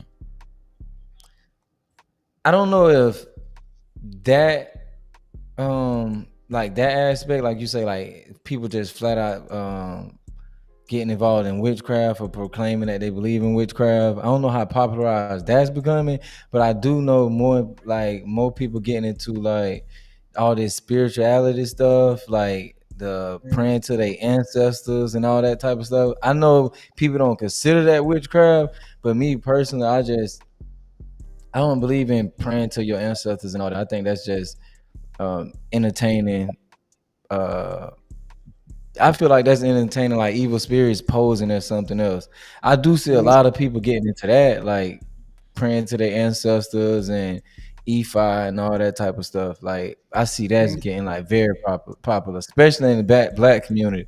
Like people my age and younger, like you catch them with the beads on their wrist, around their neck, or in their pocket, like they on that heavy and they believe in it. Like they feed in the ancestors. They got altars for the ancestors. Like they own it heavy. Like I see that a lot. But flat out just proclaiming like, okay, I believe in Santa Maria or whatever, witchcraft. I don't really see too many people just flat out labeling that and call like, you know, claiming that that's what they believe in. But I do see a lot of this ancestry and spirituality shit. They see a lot of that getting popular. But I think it's all the same thing. That's what I think personally. I think a lot of people are just tired of, I think a lot of people have given up on Christianity. Yeah. And they're exploring. And they're just exploring other avenues of spirituality to see if it gives them more results.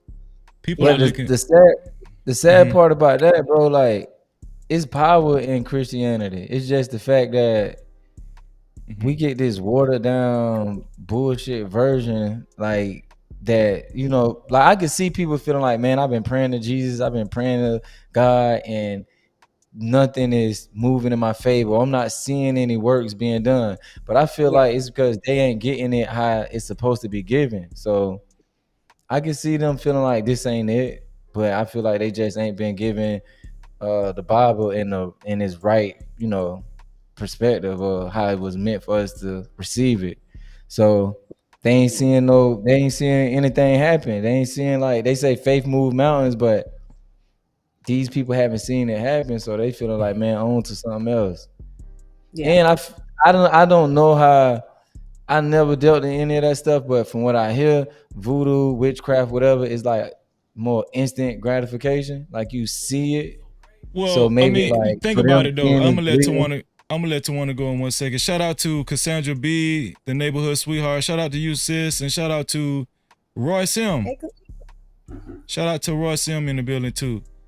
What you just said is, I think, it's the most attractive about it. Yeah. Because you know, the things that actually are used is things that you can see. You can see, and I think a lot of people want to be able to see things. Right. I think that's why that route has become so popular, because you can actually feel and see these material things that people are working with, or they might give to you and say, hey, you need to keep this with you. You know what I'm saying? Whatever. I think it's more attractive because you get to keep things. I remember back in the day, y'all might not know this. Y'all might be too young, but back in the day. You older than us, Freezy? Yeah, I think I'm older than y'all. But I'm older than you. I always pride myself on being older than you. I'm not older than you, Freezy. Nah, you ain't older than me. Hey. So there used to be this air freshener spray called Money Blessings or something. Y'all remember that spray? It used to have an Indian like on the can. You used to could get it from the Dollar Tree or a Dollar General. Money Blessing? No, it was called Money Blessings. Y'all don't remember that? No, listen, they could not keep. You was born in the 60s? I said, what year was you born in the 60s, Freezy? I don't know. No, I was born in the 70s. I don't know nothing about no Money Blessings, Freezy. I gotta look that up. Yeah, no. Yeah, Money Blessings. Some of the people in the chat might know about Money Blessings. Shout out to Finesse Visions. Finesse Visions in the chat. Shout out to you. Black Lexicon said he remember. Yeah, Money Blessings. Okay. Matter of fact, let me see. Money Blessings air freshener. Okay, y'all don't remember this? Y'all don't remember that air freshener? Oh yeah, I've seen that. Yeah. Oh yeah. Money House Blessing. Yeah. Yeah. So they used to have the spray kind like this, and they used to have the kind you could hang up in your car, like the air freshener.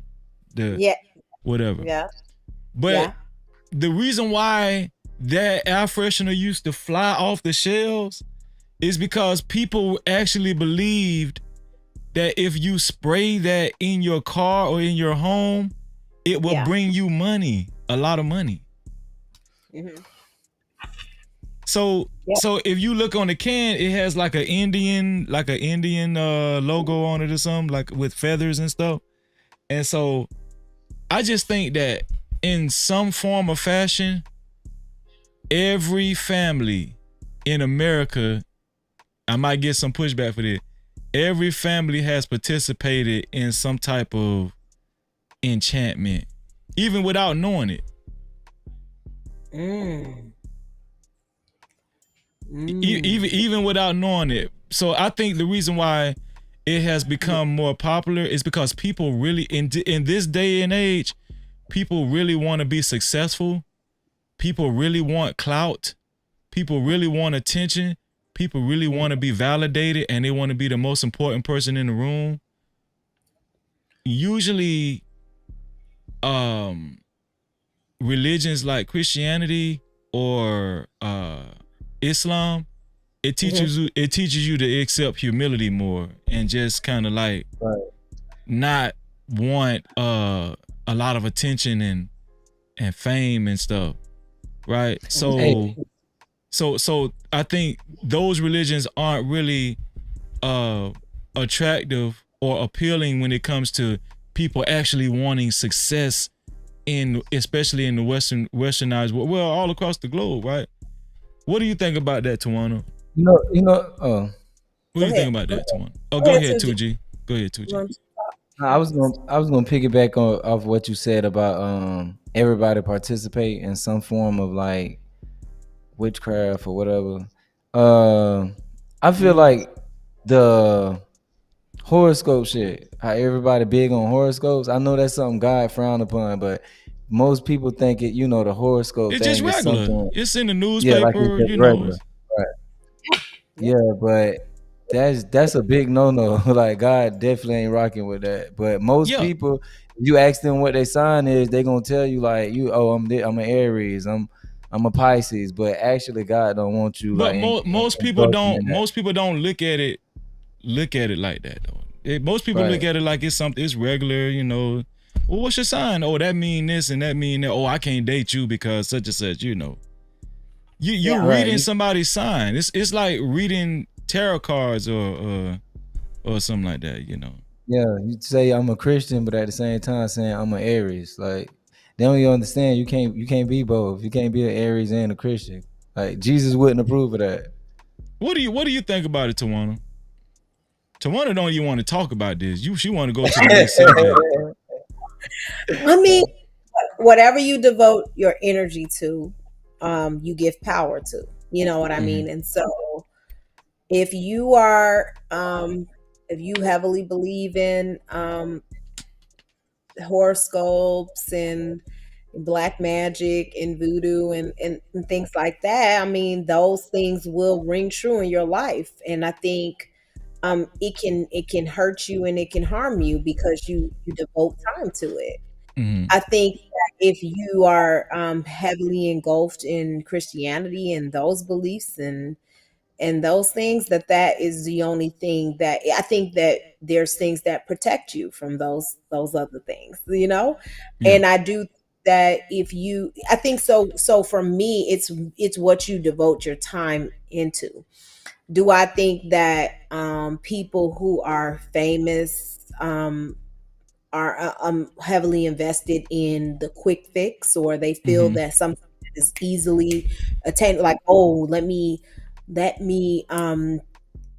call a psychic because they can give me my future, or they can tell me these things that I need to do. Yeah, do I think that anybody who's heavily invested in themselves and their ego will want to do some kind of magic, because magic seems like it's something that could happen instantaneously, Right. whereas faith is something that is something where it's like, well, you know what, I can get that job, but I just have to hold on and have faith that whatever is coming for me will come for me. Some people don't want to go by faith because faith is can be a long lonely road, and fame, maybe it's better to invest in those other idols, because those things seem that is something that's easily attainable, so Mm-hmm.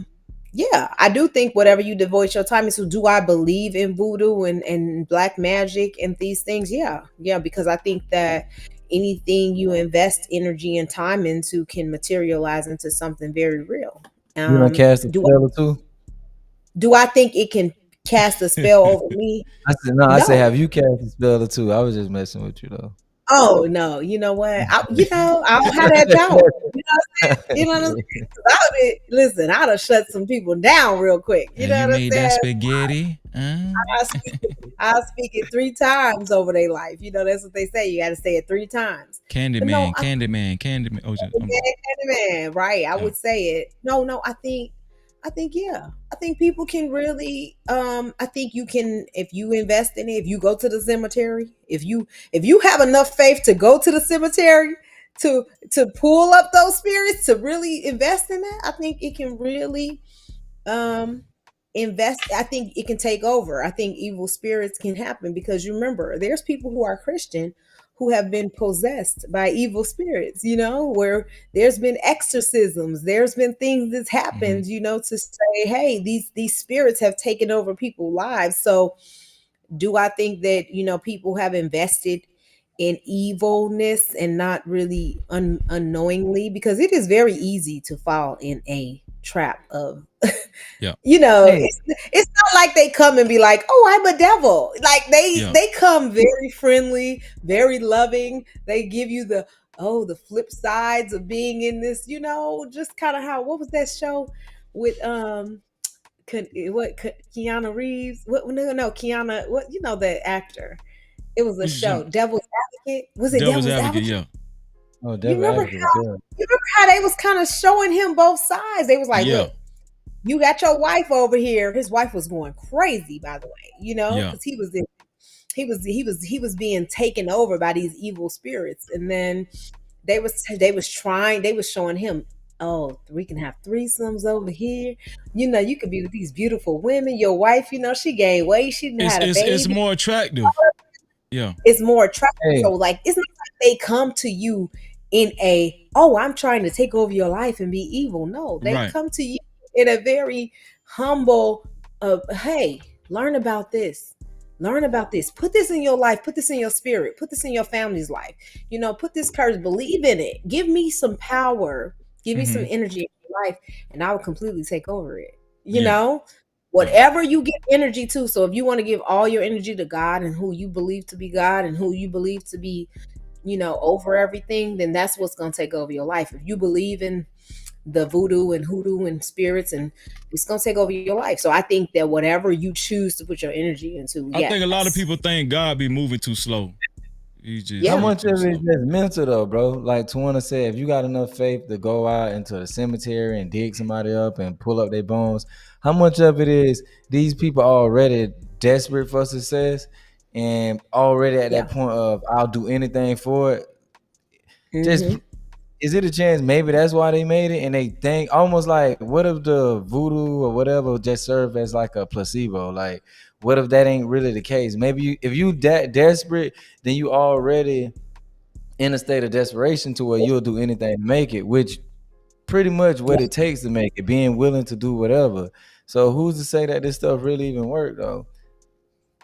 Maybe it's just a Yeah. mental thing. I saw in a movie where I Some think people it's can say, Beast of No. who says that prayer works? Who says that Jesus works? Like, some people Right. think that the opposite. Some people think Christianity doesn't work, right? Because see how many evil people are Christians, in terms of, pastors who, they indulge in these risky behaviors, and so people feel like it's both sides of the fence, where it's like the Christians, like the head of the Christian churches, are proving that Christianity is not what it says to be, because these are people who are supposed to be men of God or women of God who are completely engaged in risky behavior that is way outside of what the church is supposed to do.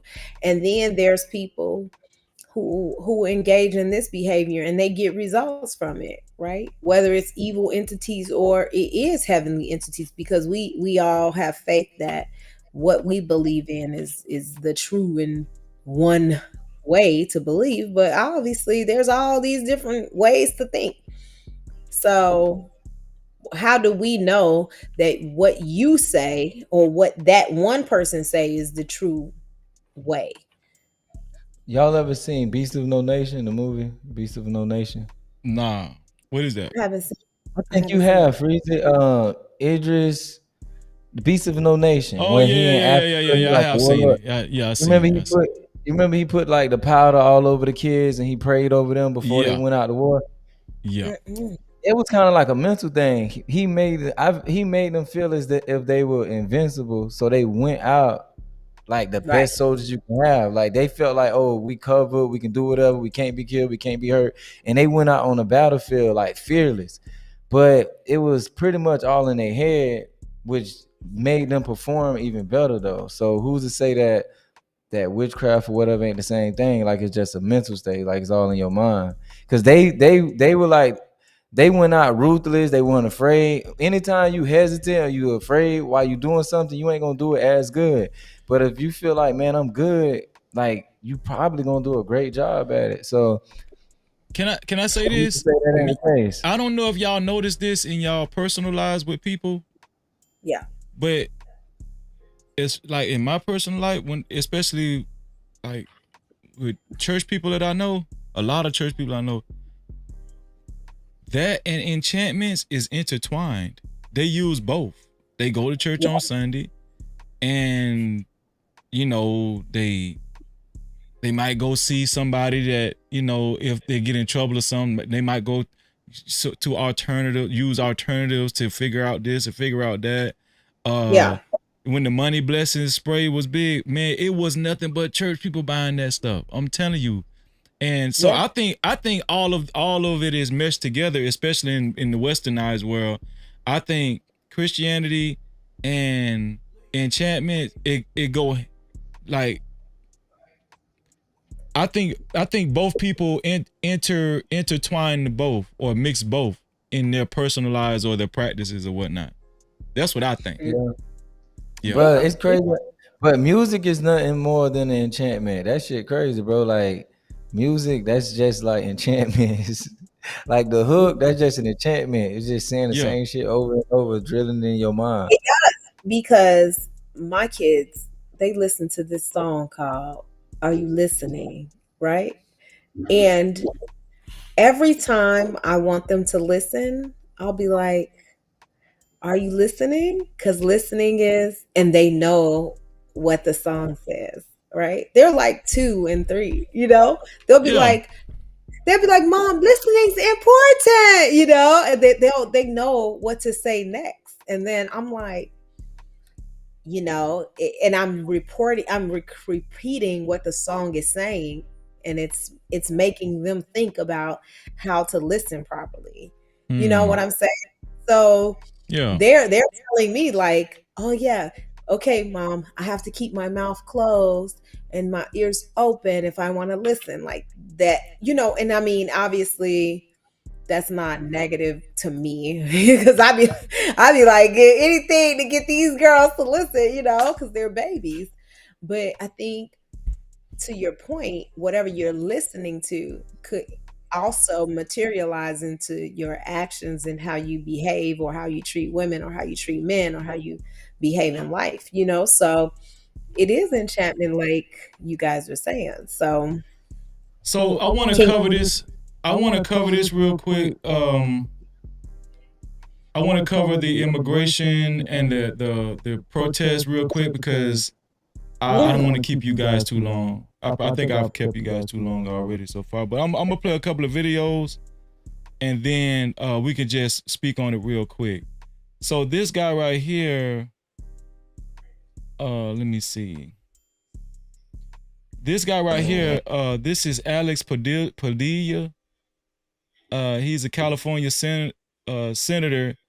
He was actually forced out of, what was this? He was forced out of a press conference held by Homeland Security.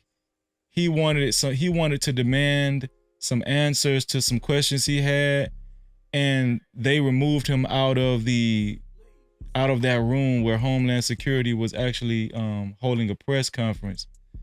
I forgot the woman's name. Her name is Christy something. I forgot her name. But yeah, they actually took him out of the room and they threw him on the ground and they handcuffed him. Here we go. Sir.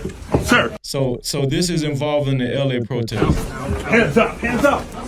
I'm Senator Alex Padilla. I have questions for the secretary, because the fact of the matter is a half a dozen violent criminals that you're rotating on your hands up. Freeze, what's the reason again? What he trying to do?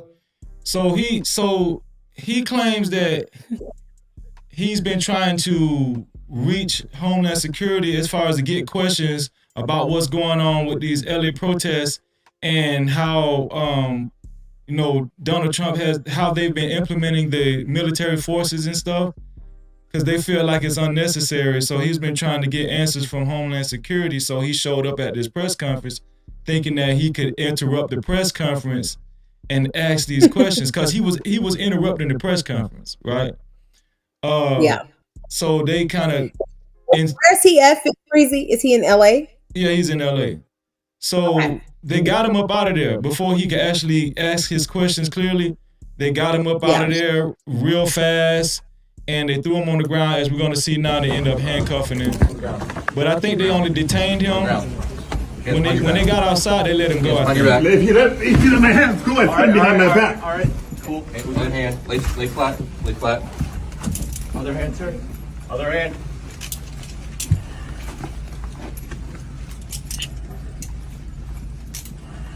There's no recording allowed out here. I did not know. There's no recording allowed out here per FBI, right? So what, I'm sorry? There's no recording allowed out here. That's my boss. I have to. There's no recording allowed out here. You can record. There's no recording allowed out here. I'm not a member. There's no recording allowed. I understand that, sir, but. gonna show you. I'm gonna show a couple of videos and then we can talk. So this guy right here, where is he at? This guy right here. This is Brevard County, Florida sheriff made a statement to any potential protesters that's protesting illegal immigration and the ICE raids.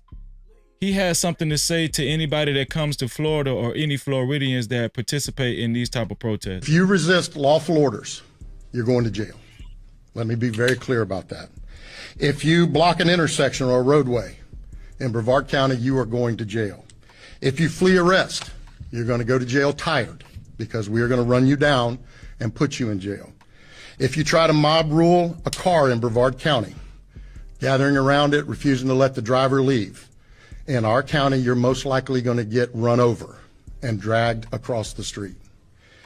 If you spit on us, you're going to the hospital and in jail. If you hit one of us, you're going to the hospital and jail, and most likely get bitten by one of our big, beautiful dogs that we have here. If you throw a brick, a firebomb, or point a gun at one of our deputies, we will be notifying your family where to collect your remains at, because we will kill you graveyard dead. We're not going to play. If you so this is Brevard County sheriff in Florida. He went viral because he actually said we will kill you. I think that was like the first time anybody has actually heard a sheriff blatantly say we will kill you, anticipating protesters. It was a little weird, right? But he said what he said. Here's Donald Trump sending a message to anyone who attempts to protest at U.S. military parade. Celebrating big on Saturday. We're going to have a lot of, and if there's any protest that wants to come out, they will be met with very big force. By the way, for those people that want to protest, they're going to be met with very big force. And I haven't even heard about a protest, but, you know, this is people that hate our country, but they will be met with very heavy force. Let me see what else I got. What else do I have for y'all?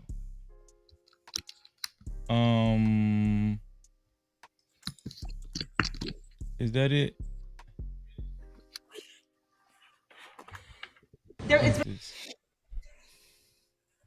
No, that wasn't it.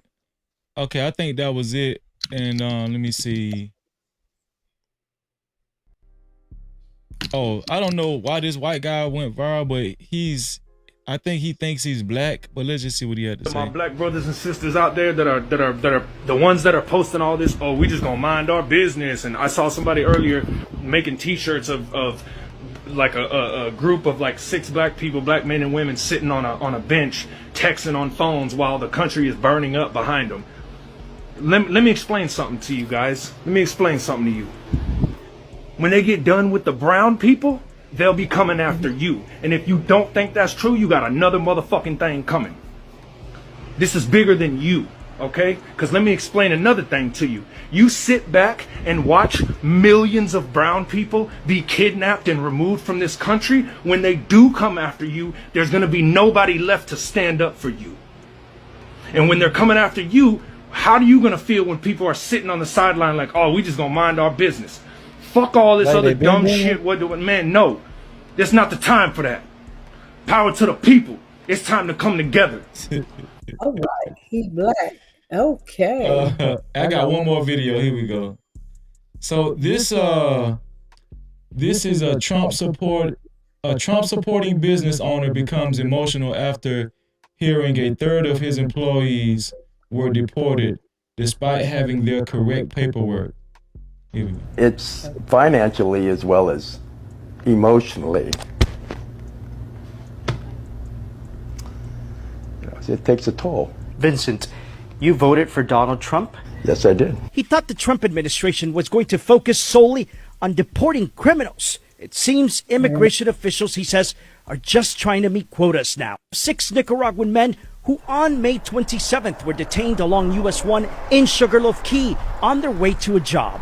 Their immigration attorney says it should not have happened because 5 of the 6 have their paperwork in order with pending asylum cases. Vincent Scardina is the owner of the roofing company where they worked. He's owned it 37 years. You become their friends, just not an employer, but a friend.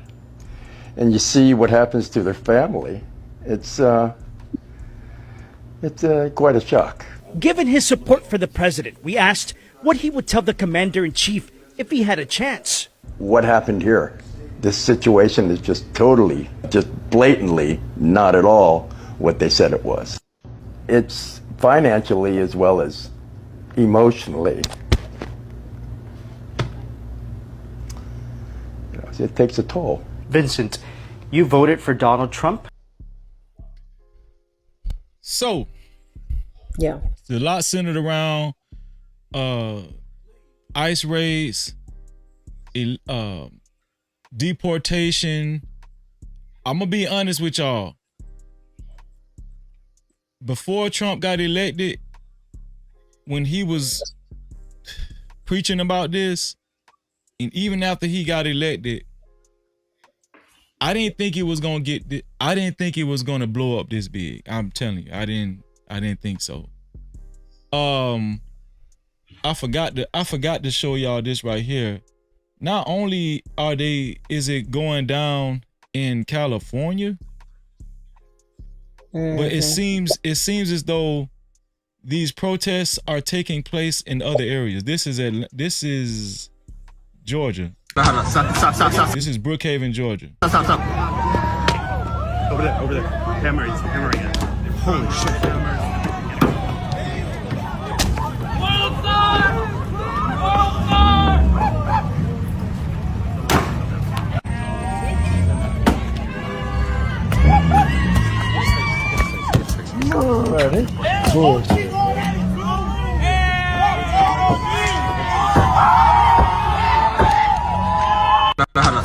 Much as I'm honored by this award, I do want to address what's. This is Dolce's acceptance speech at the.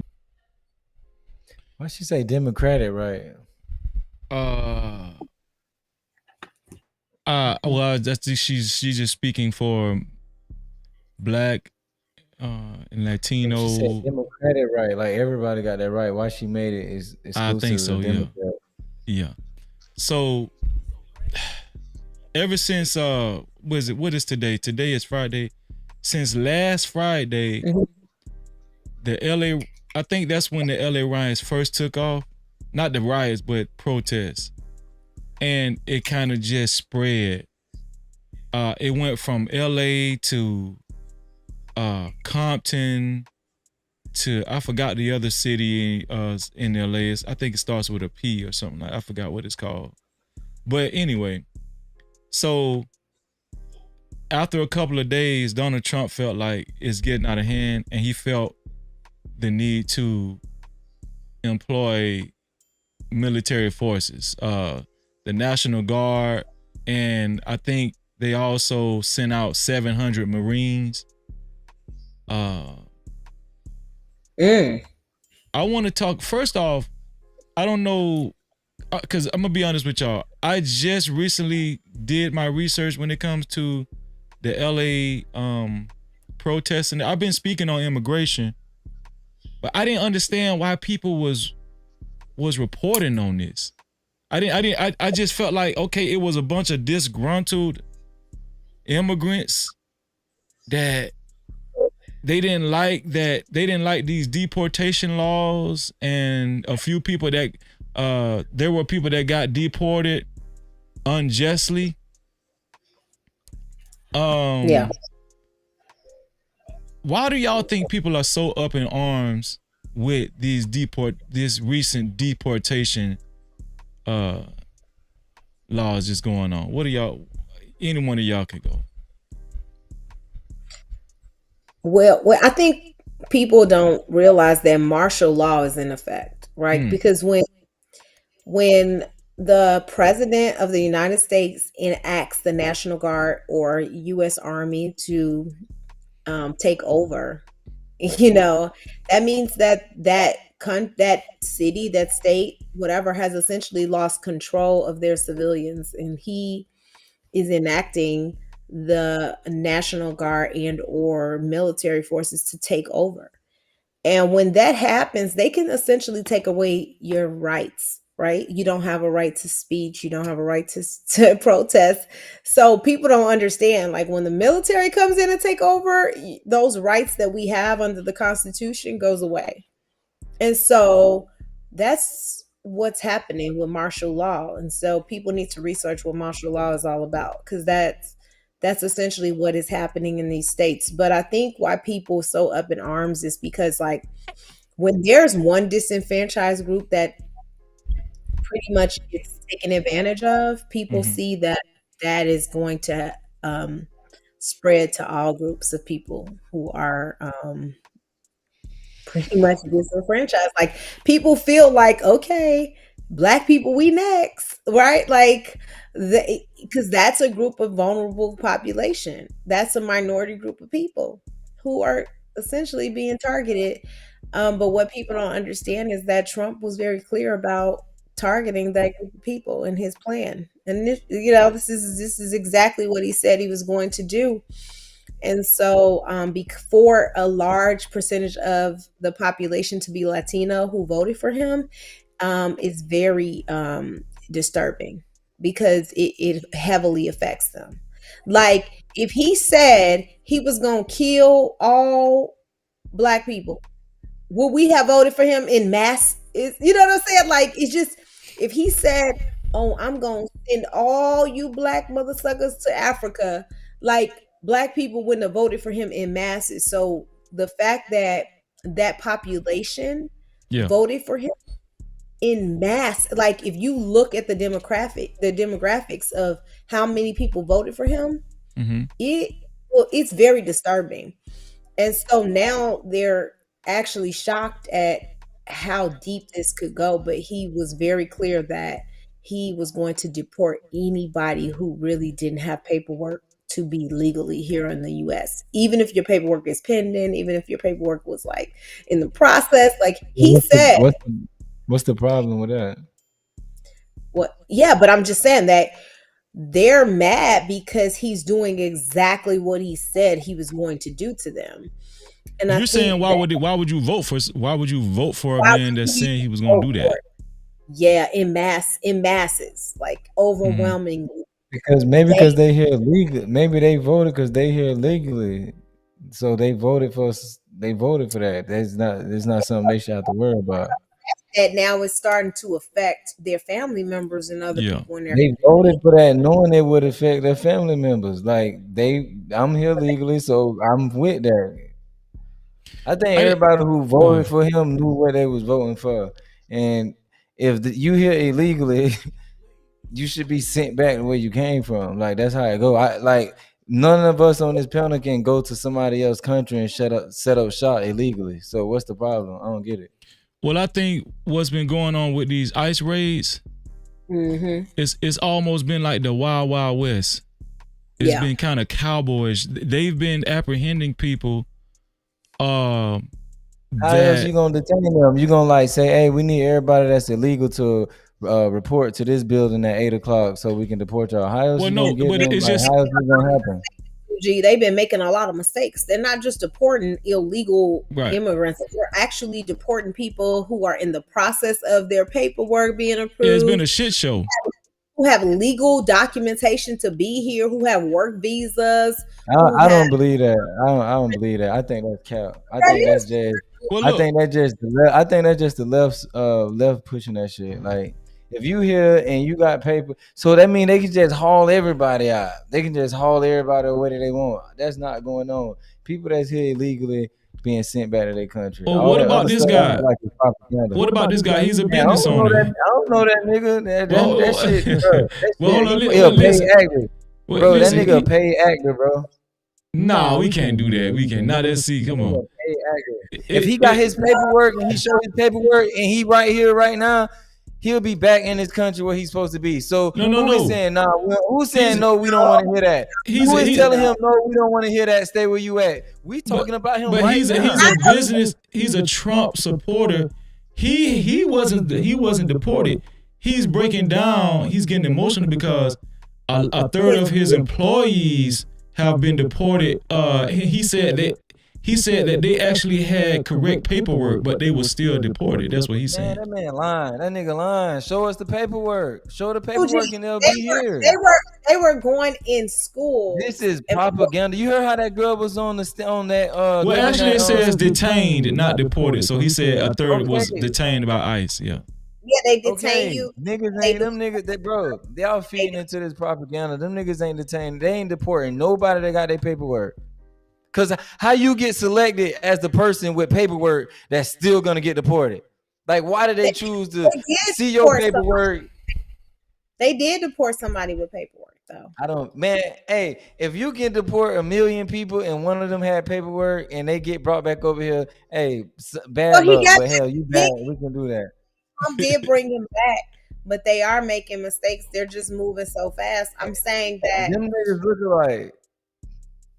I'm just playing. I'm just playing. What I'm saying is that Black people need to be careful about what fights. Ain't nobody. You're not finna convince me that I'm getting deported next. I'm not getting deported next. Ain't nobody coming to me. I think we have to be careful about what fights we join, because we all warned every minority group not to vote for Trump because he was. I mean, we did, but I think what they did overwhelmingly, they believed in Trump's plan and they wanted his plan to go into full effect.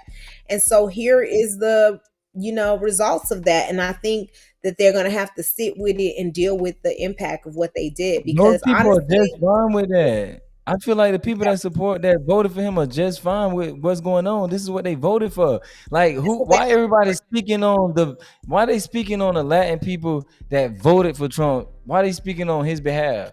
They voted for Trump. This was his plan. It's being carried out. They fine with that. That's why they voted for him. I feel like it's bullshit. I think it's propaganda. They trying to tell us, a lot of people are mad that they voted for Trump. I don't believe that. Well, 2G, why do you think people are protesting the way they are in LA, Compton, other cities in America? People that probably didn't vote for anybody. People that's protesting, people that probably didn't vote for anybody. Because if you voted for Trump, you not out there protesting. Because what you voted for is what's taking place. They're regretting their decision.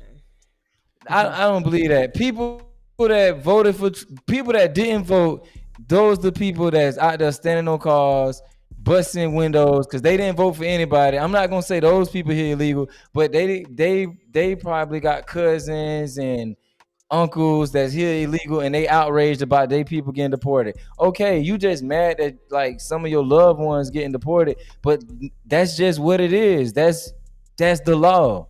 Those people that's out there protesting are people that got that's tied into this emotionally. But I guarantee none of them niggas voted for anybody. There's no Trump supporters out there.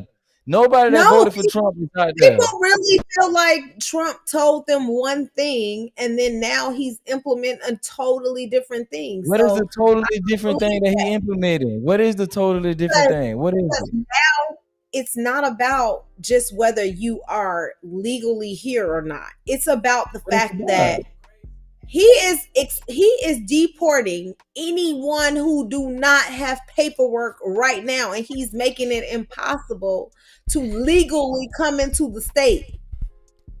Even people who have been in the process of paperwork for months or years, who've paid their $10,000, who doing a proper process, he's making it impossible to really become a citizen of the United States now.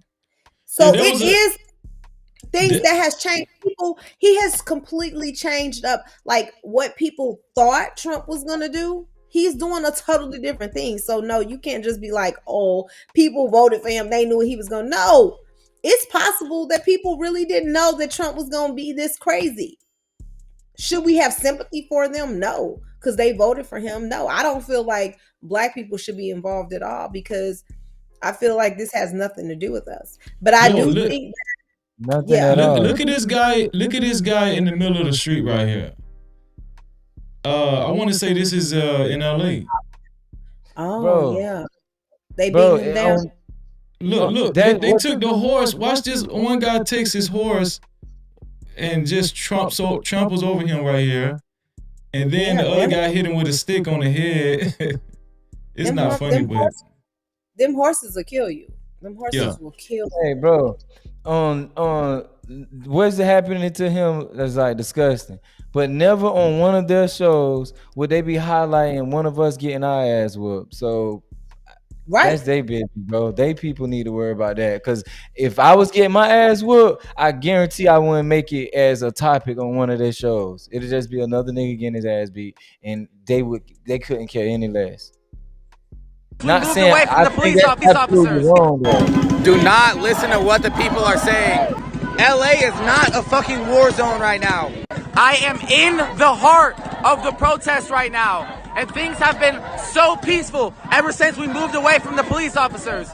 There was about 2 hours straight of the police officers shooting down from the rooftops of buildings like these. Anyone who's saying that these protests are violent is not here. They are not here. What's violent about this? Bro, what about the videos of them busting the police cars? No violence. We're currently headed down to the crypto. Personally, I feel like if we aren't protesting around the federal buildings, the crypto and all these expensive buildings is where we should be. It forces the hand of these LAPD officers. Instead of getting to ignore the issues because they're pushing us to these immigrant communities, we're going to go to the communities that they don't want us at. And let me remind you guys, there is no violence being... So I don't understand that. I don't understand that, bro. There's no violence where he at, and I don't see the police defusing them where they at. Multiple capital entries. Multiple capital entries.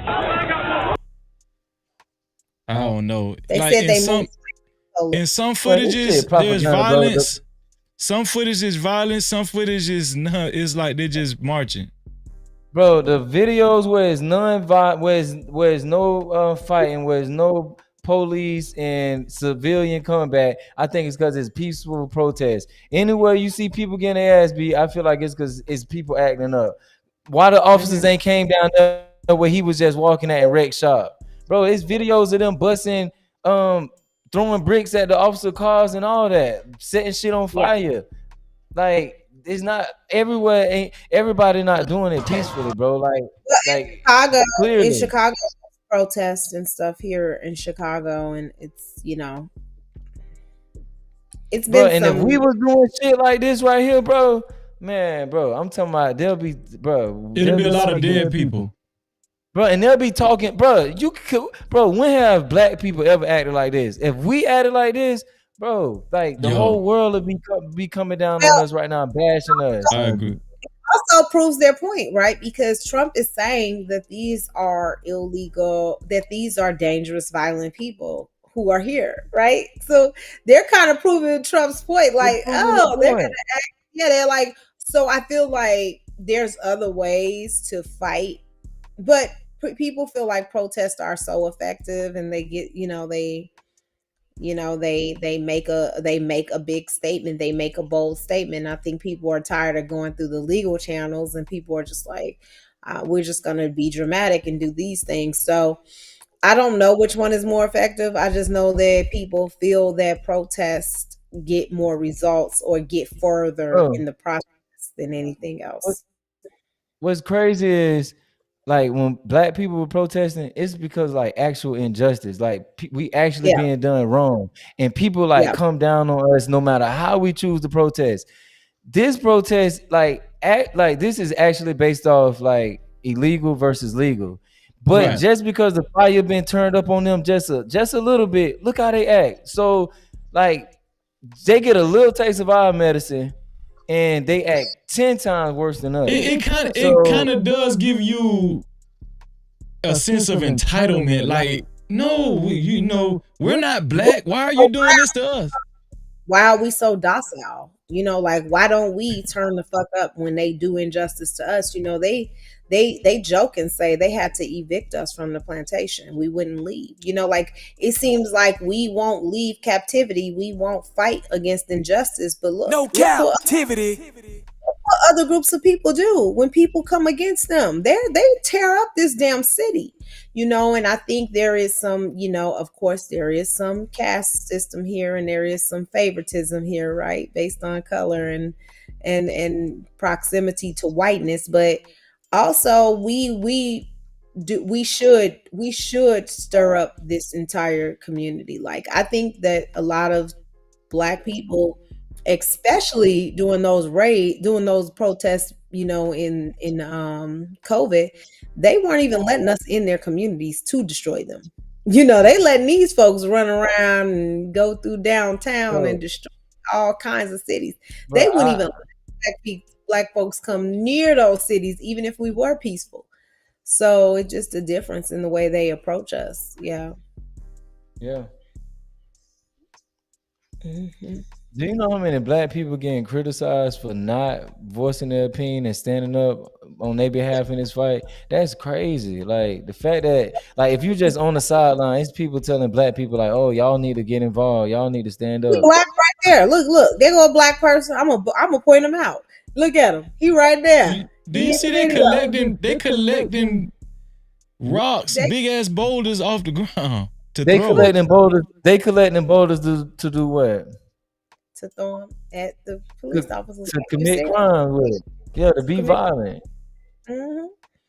So with all of this being said, yeah, can sometimes the Democratic Party, I'm saying, because okay, Governor Gavin Newsom, Mayor Karen Bass, Governor Gavin Newsom of California, Mayor Karen Bass of LA, Los Angeles, they are pushing back on Donald Trump, saying we don't need military forces in LA. Why did you do that? Why did you deploy? He enacted martial law. People not even recognizing that martial law is in effect. That's what you was LA. talking about in the beginning, Tawana. Yeah. Yes, I'm asking though.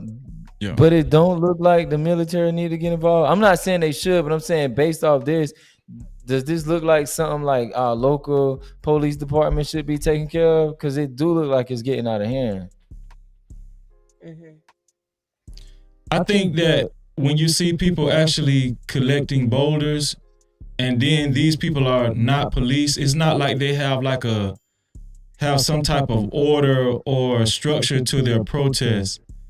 Yeah, you do need reinforcements, especially for the police to come in. Now maybe Mayor Karen Bass and Governor Newsom is saying that their authorities was enough to handle these protests, like the police or whatnot. Maybe that's what they're saying. The police was good enough. It wasn't necessary to actually send military forces, the National Guard, Marines or whatnot. Here's the deal. I didn't think this was like something protest worthy. If you're illegal, you need to go. You've stayed long enough. Nobody's made a fuss about it. Okay, now President Donald Trump has punched your clock, right? But now because he's punched their clock, they're protesting. Why they're protesting about these ICE raids, I get it. There have been people, like there's been one girl, I think she was about to graduate, a young Hispanic girl, she was about to graduate. She made national news. She got stopped by the police because they were saying that she had made some type of infraction on a traffic stop, but then they realized the infraction really wasn't an infraction. But by the time they realized it wasn't an infraction, it was too late because ICE had already detained her, and they was about to deport her. But they ended up letting her go. It was another guy they actually deported to El Salvador prison but they ended up bringing him back. Do y'all remember that? Donald Trump was trying to say he was a gang member and all that kind of stuff, but ended up bringing him back. Mm-hmm. Yeah. Because he really was. Mm-hmm. Yeah. So. I mean, honestly, if I knew that a particular issue would affect my community more so than any other community, I wouldn't vote for that person. So, do I feel like I have no stake? What do they say? No stake in the claim. What is the saying? I really feel like I have no voice in this because they voted for Trump. Their population of people primarily favored Trump and wanted to identify as white. They wanted tell the truth, Tawana. Tell the truth. I'm going to tell the truth because I'm actually over it. They wanted to identify as white. They don't, want to identify as minority or any other culture. And then they primarily favor Trump in this election. And so the result is this is the plan. He wants to get a lot of these. Let's just be honest. Behind closed doors. There you go, Cassandra. No dog in the fight. Cassandra said there's no dog in the fight. No dog in the fight. Shout out to Poseidon in the building. Poseidon, thank you for being here. And shout out to Don in the building as well. A lot of these people and Deborah Leonelli. Shout out to you. Oh, hold on. Let me do this. Tawana. Oh, I'm sorry. Go ahead. Super chat. Shout out to Mo Love for her $5 super cap. She said Freezy and No Cap crew love hugs. Love, she sent out love and hugs. Shout out to you, Mo Love. Make sure y'all subscribe to her channel and hit that notification bell. No Cap-tivity. Shout out to you, sis. What you gonna say to one? I'm sorry. I know. I wanted to know, did 2G rap that song on your intro? Because Dawn just put that out there. Like 2G is the voice on Freezy's some song you play. Is that true? This is 2G right here.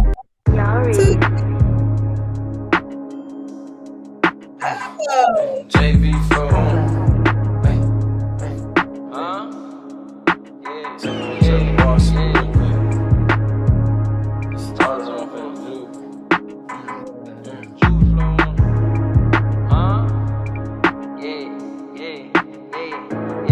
And you done hit the plus for 10, yeah, and caught the bin, yeah. You wanna fuck her and a friend, yeah, do that again, yeah. Get 2 legs, know them boy could double back and spin, yeah. Ride around with that extend, yeah. You play to win, yeah. 40 with a switch, yeah. So I usually play that song when I'm about to bring people up. Okay, Dawn. She clocked that. She clocked it. Okay. Who wanted to know that? Who wanted to know that? Dawn. Dawn in the chat. Yeah. Dawn said, I didn't even notice. Like without her, I was like, oh no, I got to know this answer. 2G. What? Okay, I gotta follow 2G. I ain't even know. Big bad boy. So shout out to Kimberly Johnson in the building too. What's going on, Kimberly? Kimberly is she's from Temecula, California. Shout out to Kimberly. And shout out to Here for the T. What's going on, T? She said, freeze it. She said, oh, that is him. I knew it. Don, yes. Yeah. Thank you, Don. Thank you for bringing that to we got a little glimpse. We got 2G in full, like right in the building, right? You are. She said she's trying to find it on Spotify. Where can she find it, 2G? It's on Apple Music. It's on Apple Music. It's on Apple Music, yeah. Yeah, Dawn. Yeah. Hopefully you don't have an Android. You're trying to find it on Spotify. Yeah, it's on Apple Music, y'all. So why do y'all think that the Democrats? Oh wow. Why do y'all think the Democrats insist on saying stars, huh? Ooh. Yeah, it's like a smoke. I don't know what that is. Yeah, it's a smoke bomb. Smoke bomb, yeah.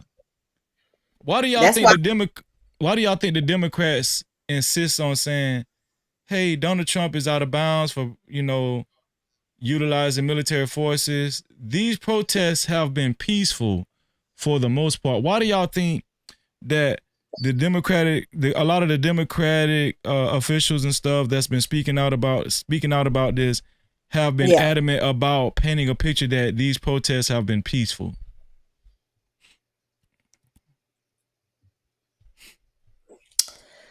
Well, for Democrats, I think what's important is that we see both sides. See, Democrats are like, okay, yeah, we understand what you're seeing glamorized in the news, like the violence, the extreme cases are being glamorized. But when you look in cities like Chicago and you look in other cities, Ohio, people who are protesting the No Kings movement, because that's what this is called, right? Because people are saying that Donald Trump is essentially monarchy, like he's trying to take over the United States as the king. So there's a No King protest happening in across the nation. But people are saying that if people are just peacefully trying to protest, do not intervene with aggressive, military forces. And what Trump is doing is he's saying that you don't have a right to protest. Like if you heard him, he pretty much said, I don't give a shit about protesters. Y'all ain't got no right to protest. Y'all can get out of our street. Like I'm going to act, because he has full control over the army. I mean, it can be scary. So people have a right to defend themselves too. So I think what we see is a combination of both, and obviously you can't believe everything you see on the, news, right? Like there are people who are there who are like, no, there is peaceful. Nobody's trying to fight. But then there's people who are advertising the violent things that are happening. And there's always going to be one or two cases. So I think that it's, room for both. I think what we see in the news is not necessarily what's happening every day, because I'm downtown. I work downtown in Chicago. People are protesting, but I wasn't in any danger. You know what I mean? Like, and I wasn't a part of the protest. So there are some peaceful protests that are happening that's not being shown on the news. So y'all are also being triggered by what's being shown on the news and what is being glamorized as or highlighted as what's happening everywhere. Yeah, I agree. Shout out to Big Bad Bull. Super chat. Thank you, Big Bad Bull, for your another $20 super chat. Big Bad Bull said, exactly, they are butthurt because their white zaddy has expired their white privilege card. Yep. How does looting and destroying their community and services help their cause? It actually proves more reason for them to get kicked out. By MJ. So the reason why he said by MJ, Big Bad Boy just took over the sponsorship. MJ has been the official sponsor thus far. Big Bad Boy say the men have taken control of the sponsorship. Big Bad Boy, you already on the sponsorship board with a total of $40 to be a co-sponsor or official sponsor of tonight's show. It's only $40 or more. So I'm gonna wrap this up with y'all because I know y'all gotta go. I'm gonna say this. Yeah.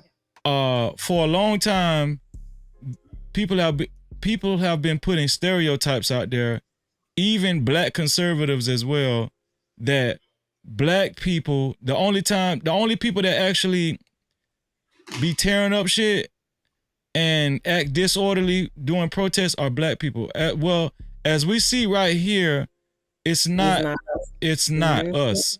And I'm gonna just be honest with you. I echo what Tawana said. Let's just call a spade a spade. I know some people don't want to hear it. A lot of these people internally feel like they're just better than black folk. And they just feel like how could they have the audacity to even deport us when we're basically a part of white society, and we're one of the main reasons for the strength of the economics in this country and everything. So why would you? It's not like we're around here like black folk. Why would you do this to us? How could you have the audacity to do this to us?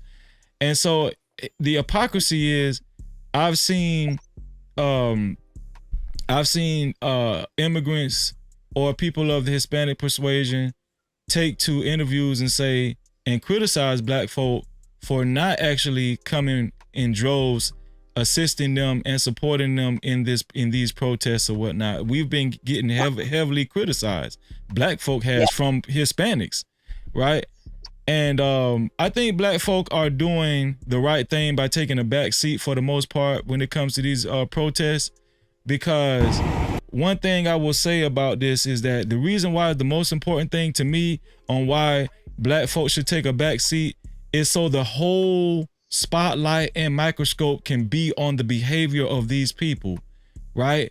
So we can see for the future. No, from now on, do not stereotype black folk as if black folk are what is it going to say, dysfunctional when it comes to protests and everything. No, these people are just as bad, if not worse, when it came to protests. And not only that, what makes it worse with this protest, I echo 2G. What makes this protest worse is they're protesting about, in my humble opinion, they're protesting. I don't think it's a valid reason to protest.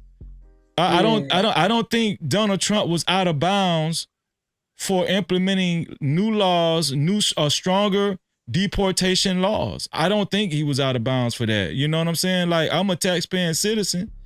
I'm a citizen of the United States of America. And I do think it's unfair for any citizen of America to be to have less of an opportunity because there's somebody here illegally. So I do think that these protests are bogus, and I think there's a huge element of privilege that's motivating these protests. And to me, it's very shocking that so many people, especially in California, are actually participating in this protest that's not of Black American persuasion. I don't want to be too long with it. I'm gonna get Tawana's final thoughts on this, and I'm gonna get 2G's final thoughts, and we can close it up. Go ahead, Tawana. No, I agree with 100% what you said. I think any disenfranchised group, any group who's been suppressed over time, we've have struggled with this. But then I think what happens is people don't stand in solidarity with us. But then when they go through a struggle, they want us to stand in solidarity with them. And it's like, well, we've experienced a lot of things. We were, basically being massacred, and we had a real fight that was happening, where we felt like, Black people were in danger.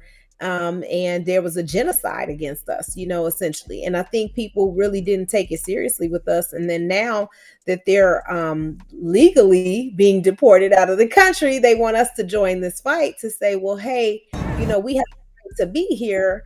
And, I think it's hard for us to kind of join the fight when you voted for the person who essentially told you that this was his plan. I don't understand how you can protest when, majority of you agreed with him. Now you want to be vocal about, well, we didn't know it was going to happen. Well, you should have read the plan, because Project 2025 pretty much told you exactly what he was going to do. And even his conferences and even his speeches, he said, I am going to get illegals out of this country.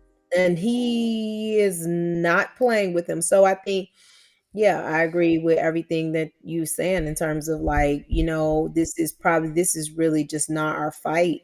And now it's time to just kind of sit back and see how other disenfranchised groups act when they have, rights taken away from them.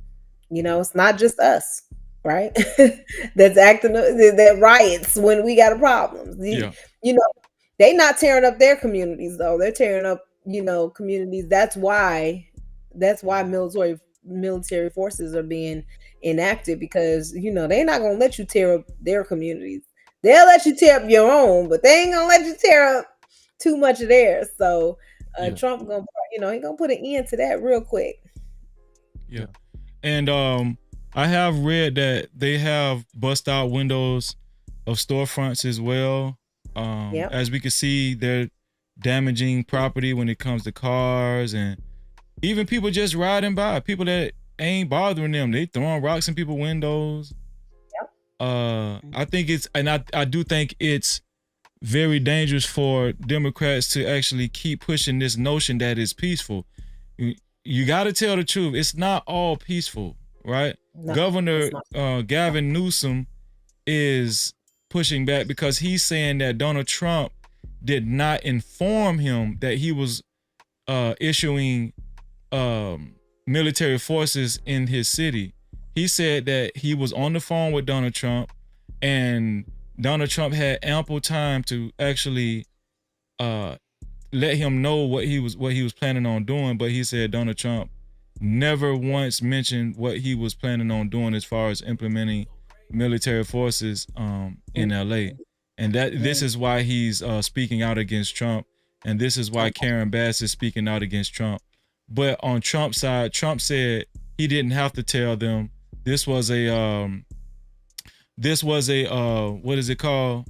A something order, executive order from whatever from the, I guess from He the, doesn't have to tell them about martial law, but it's Yeah. right. It's actually right that as the president, you let everyone know. well, yeah. So everybody can be properly informed, right? I mean, acting martial's law. This is going to happen. National Guards will take over the communities, and then if it goes there, National Guards can actually act as the court. They can act as a judge. They can actually take over, and our normal judicial system is non-existent when martial law is in effect. So people need to be very aware of that. Also, before you go, 2G, I want you to speak real quick, 2G, because I know you got to go. Also, everything that to- Twan said, bro. Well, I forgot to mention this too. It's also been insinuated that a lot of these protesters are paid protesters hired by billionaire George Soros, the same guy that funded Black Lives Pay Matter. actors, man. So that's been insinuated a lot during this protest. Of course, there's no direct tie to George Soros because he's a billionaire. Of course, he has his ducks in a row. But I do believe that there's a percentage of these protesters that are paid actors, and that's sent there to ignite more tension. Yeah. So. Yeah.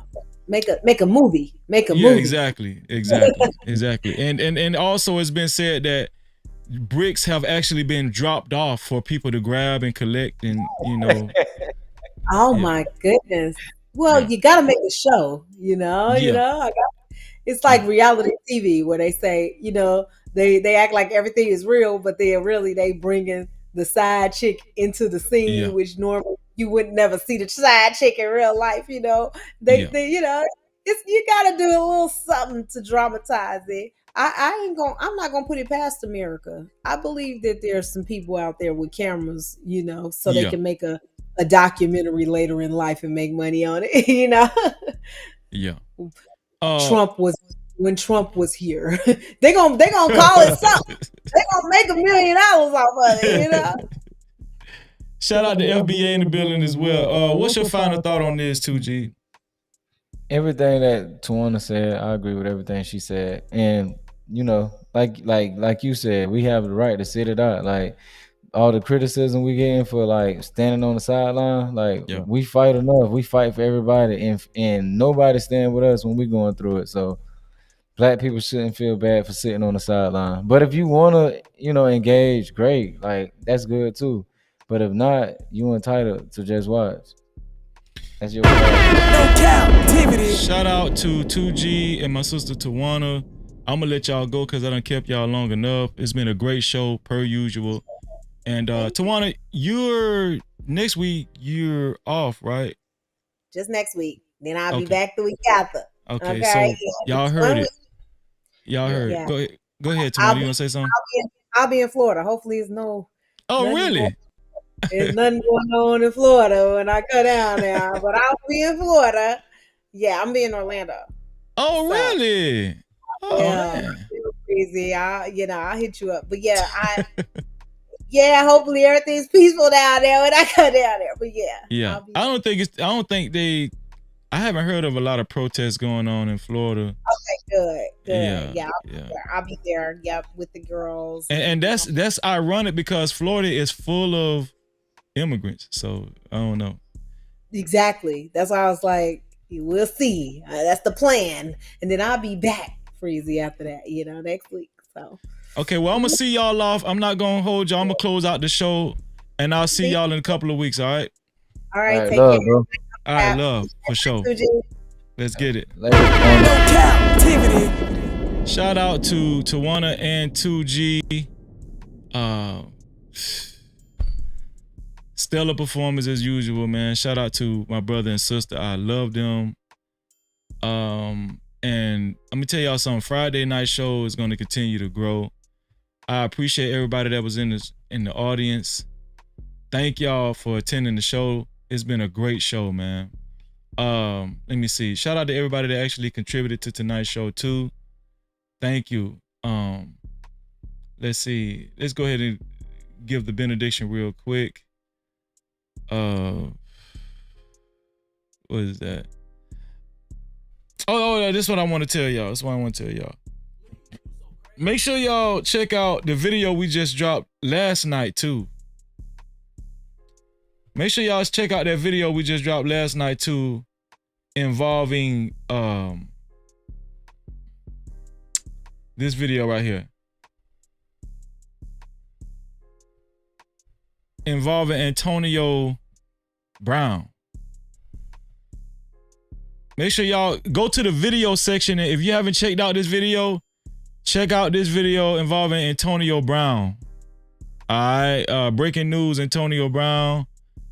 If you want to know what the breaking news is, just click on the video and look at it. It's only 4 minutes long. It's not going to take you long to cover that video. Right? So yeah, that's our last pre-recorded video that we just put out last night, actually. We getting back in the pre-recorded game. Shout out to Prime too. I got your text message last night, Prime. Yeah. Let's see.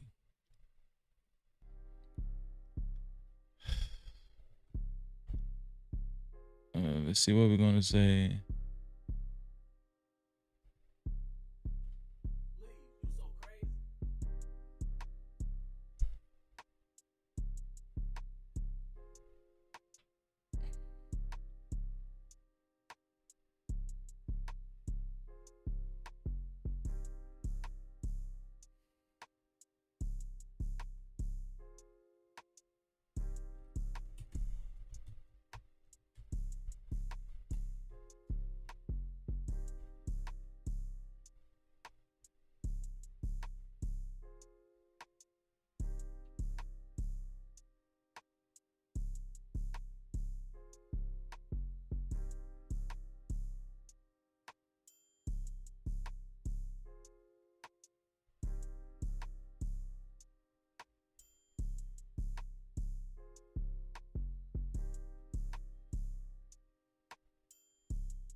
Okay, this is a good one.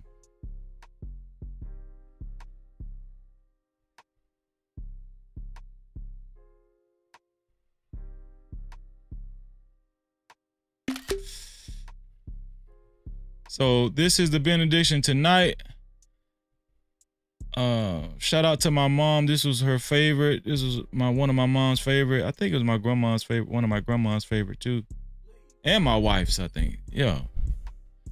Psalm 91, 1 through 6. It says, "He who dwells in the shelter of the Most High will abide in the shadow of the Almighty. I will say to the Lord, my refuge and my fortress, my God, in whom I trust. For he will deliver you from the snare of the fowler and from the deadly pestilence. He will cover you with his pinions, and under his wings you will find refuge. His Faithfulness is a shield and buckler. You will not fear the terror of the night, nor the arrow that flies by day, nor the pestilence that stalks in darkness, nor the destruction that wastes at noonday. Don't be afraid, man. No captivity. God is your protection. Shout out to Angela Bryant in the building as well. Thank you for being here, Angela. I appreciate you being here, Angela Bryant. Who else came through? Jerome, once again, shout out to Jerome. I say Jerome in the house. What's going on, Jerome? FBA, Vagoda, thank you for being here, Vagoda. Who else came through the doors? Don, great to see you, Don. Kimberly, great to see you again, Kimberly. Here for the tea. Cassandra B. Shout out to everybody that came through later on during the show. We appreciate y'all. Deborah, Leonelli. Shout out to my sister Mo Love. Shout out to Ree Buffy. Who was it?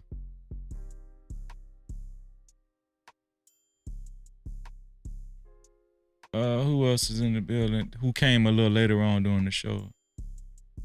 I'm just giving everybody a shout out. Ree Buffy said, salute to Wanna. Your mic is fire.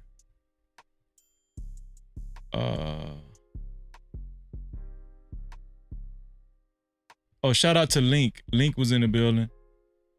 Link said, not our fight. Shout out to Peaches De Leon. Peaches, great to see you, Peaches. Royce M came a little later on in the show. Shannon B. Great to see you, Shannon. Shout out to the Wife School Podcast. Yep. Shout out to Black Lexicon. Lante Network, great to see you. Black T, great to see you.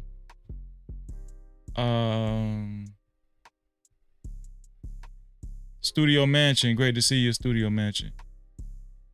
Yeah, I think that was about it, yeah. And everybody else, man, you know who you are, man. I appreciate y'all, man, for coming through. Wait. Okay. Let me see.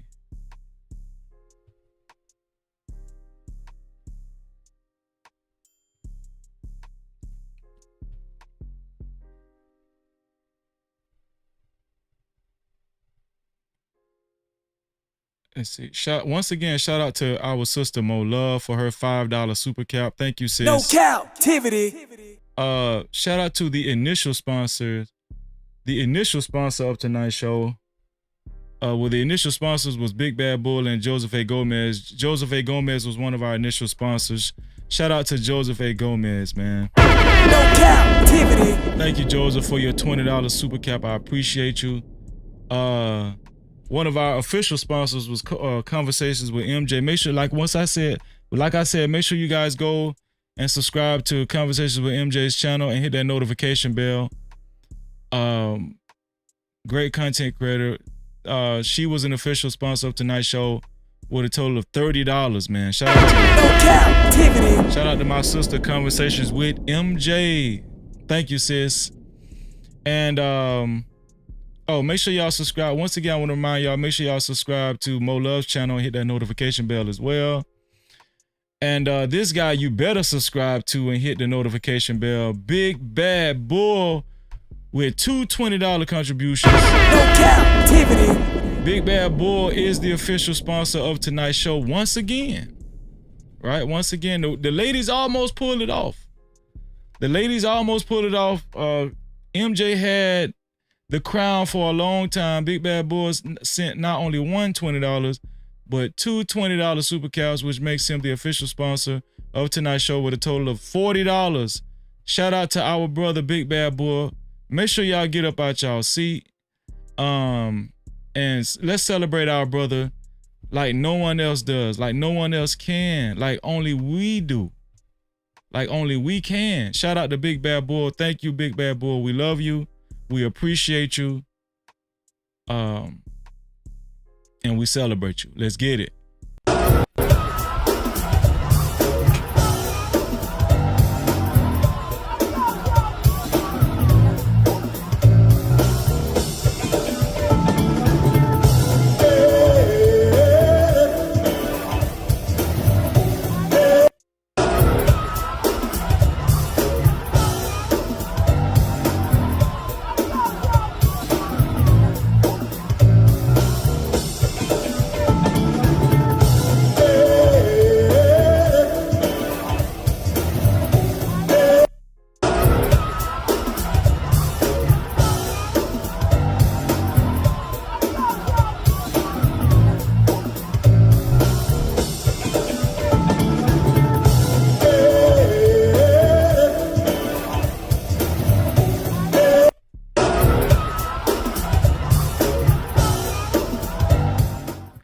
Shout out to Big Bad Boy. I just noticed that I had to change it on the scroller down below, Big Bad Bull, because I had it right on, let me see. I know I had it right on this screen. It's Big Bad Bull on that screen. Yeah, I had to change it. My bad, Big Bad Bull. Yeah, it's right on this screen. Sponsor of the show, Big Bad Bull, with a total of $40, man. Let's get it. No Cap-tivity. Shout out to Big Bad Bull. We appreciate you. Big Bad Bull said, hey, where my partner at? That's what it say? Hey, it say where my partner at? Hold on, let me play it one more time.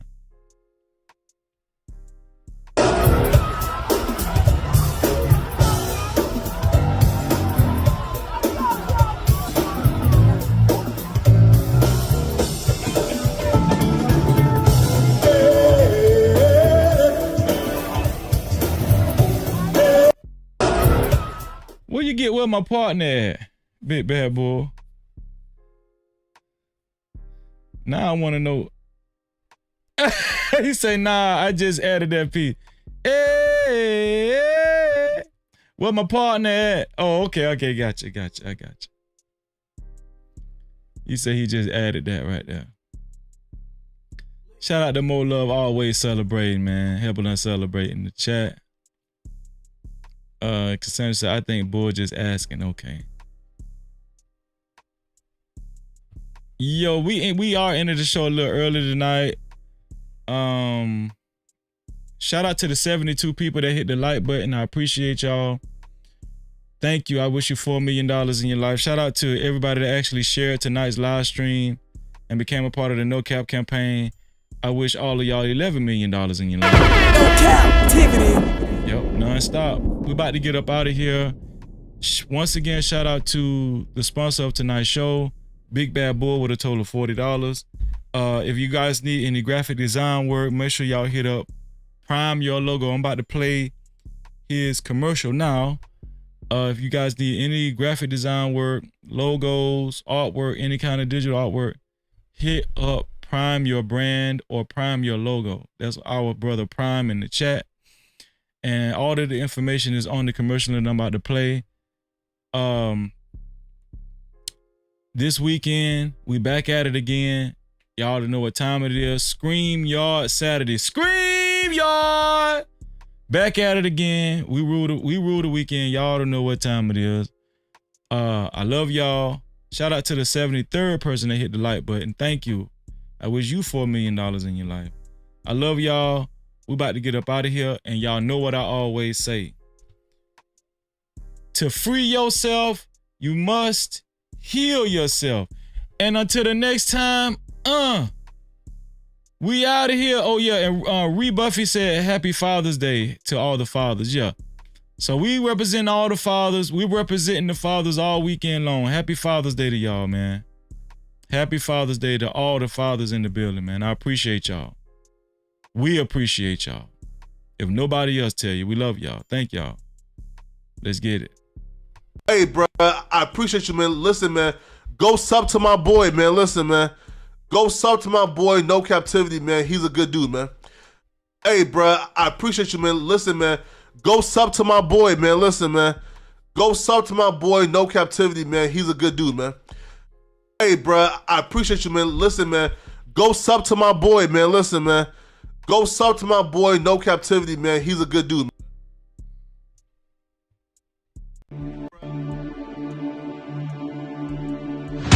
Unlock the future of branding while outpacing your competition.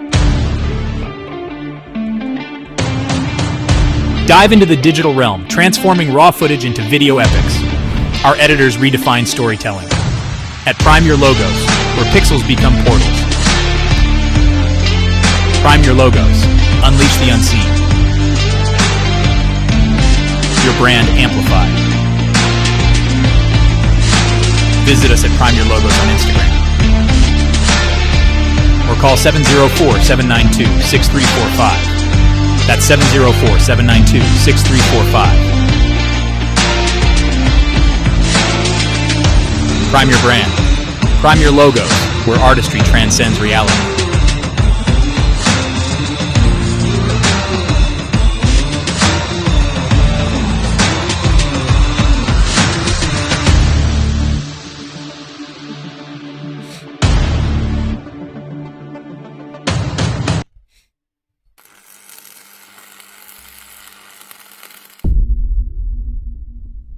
No Cap-tivity.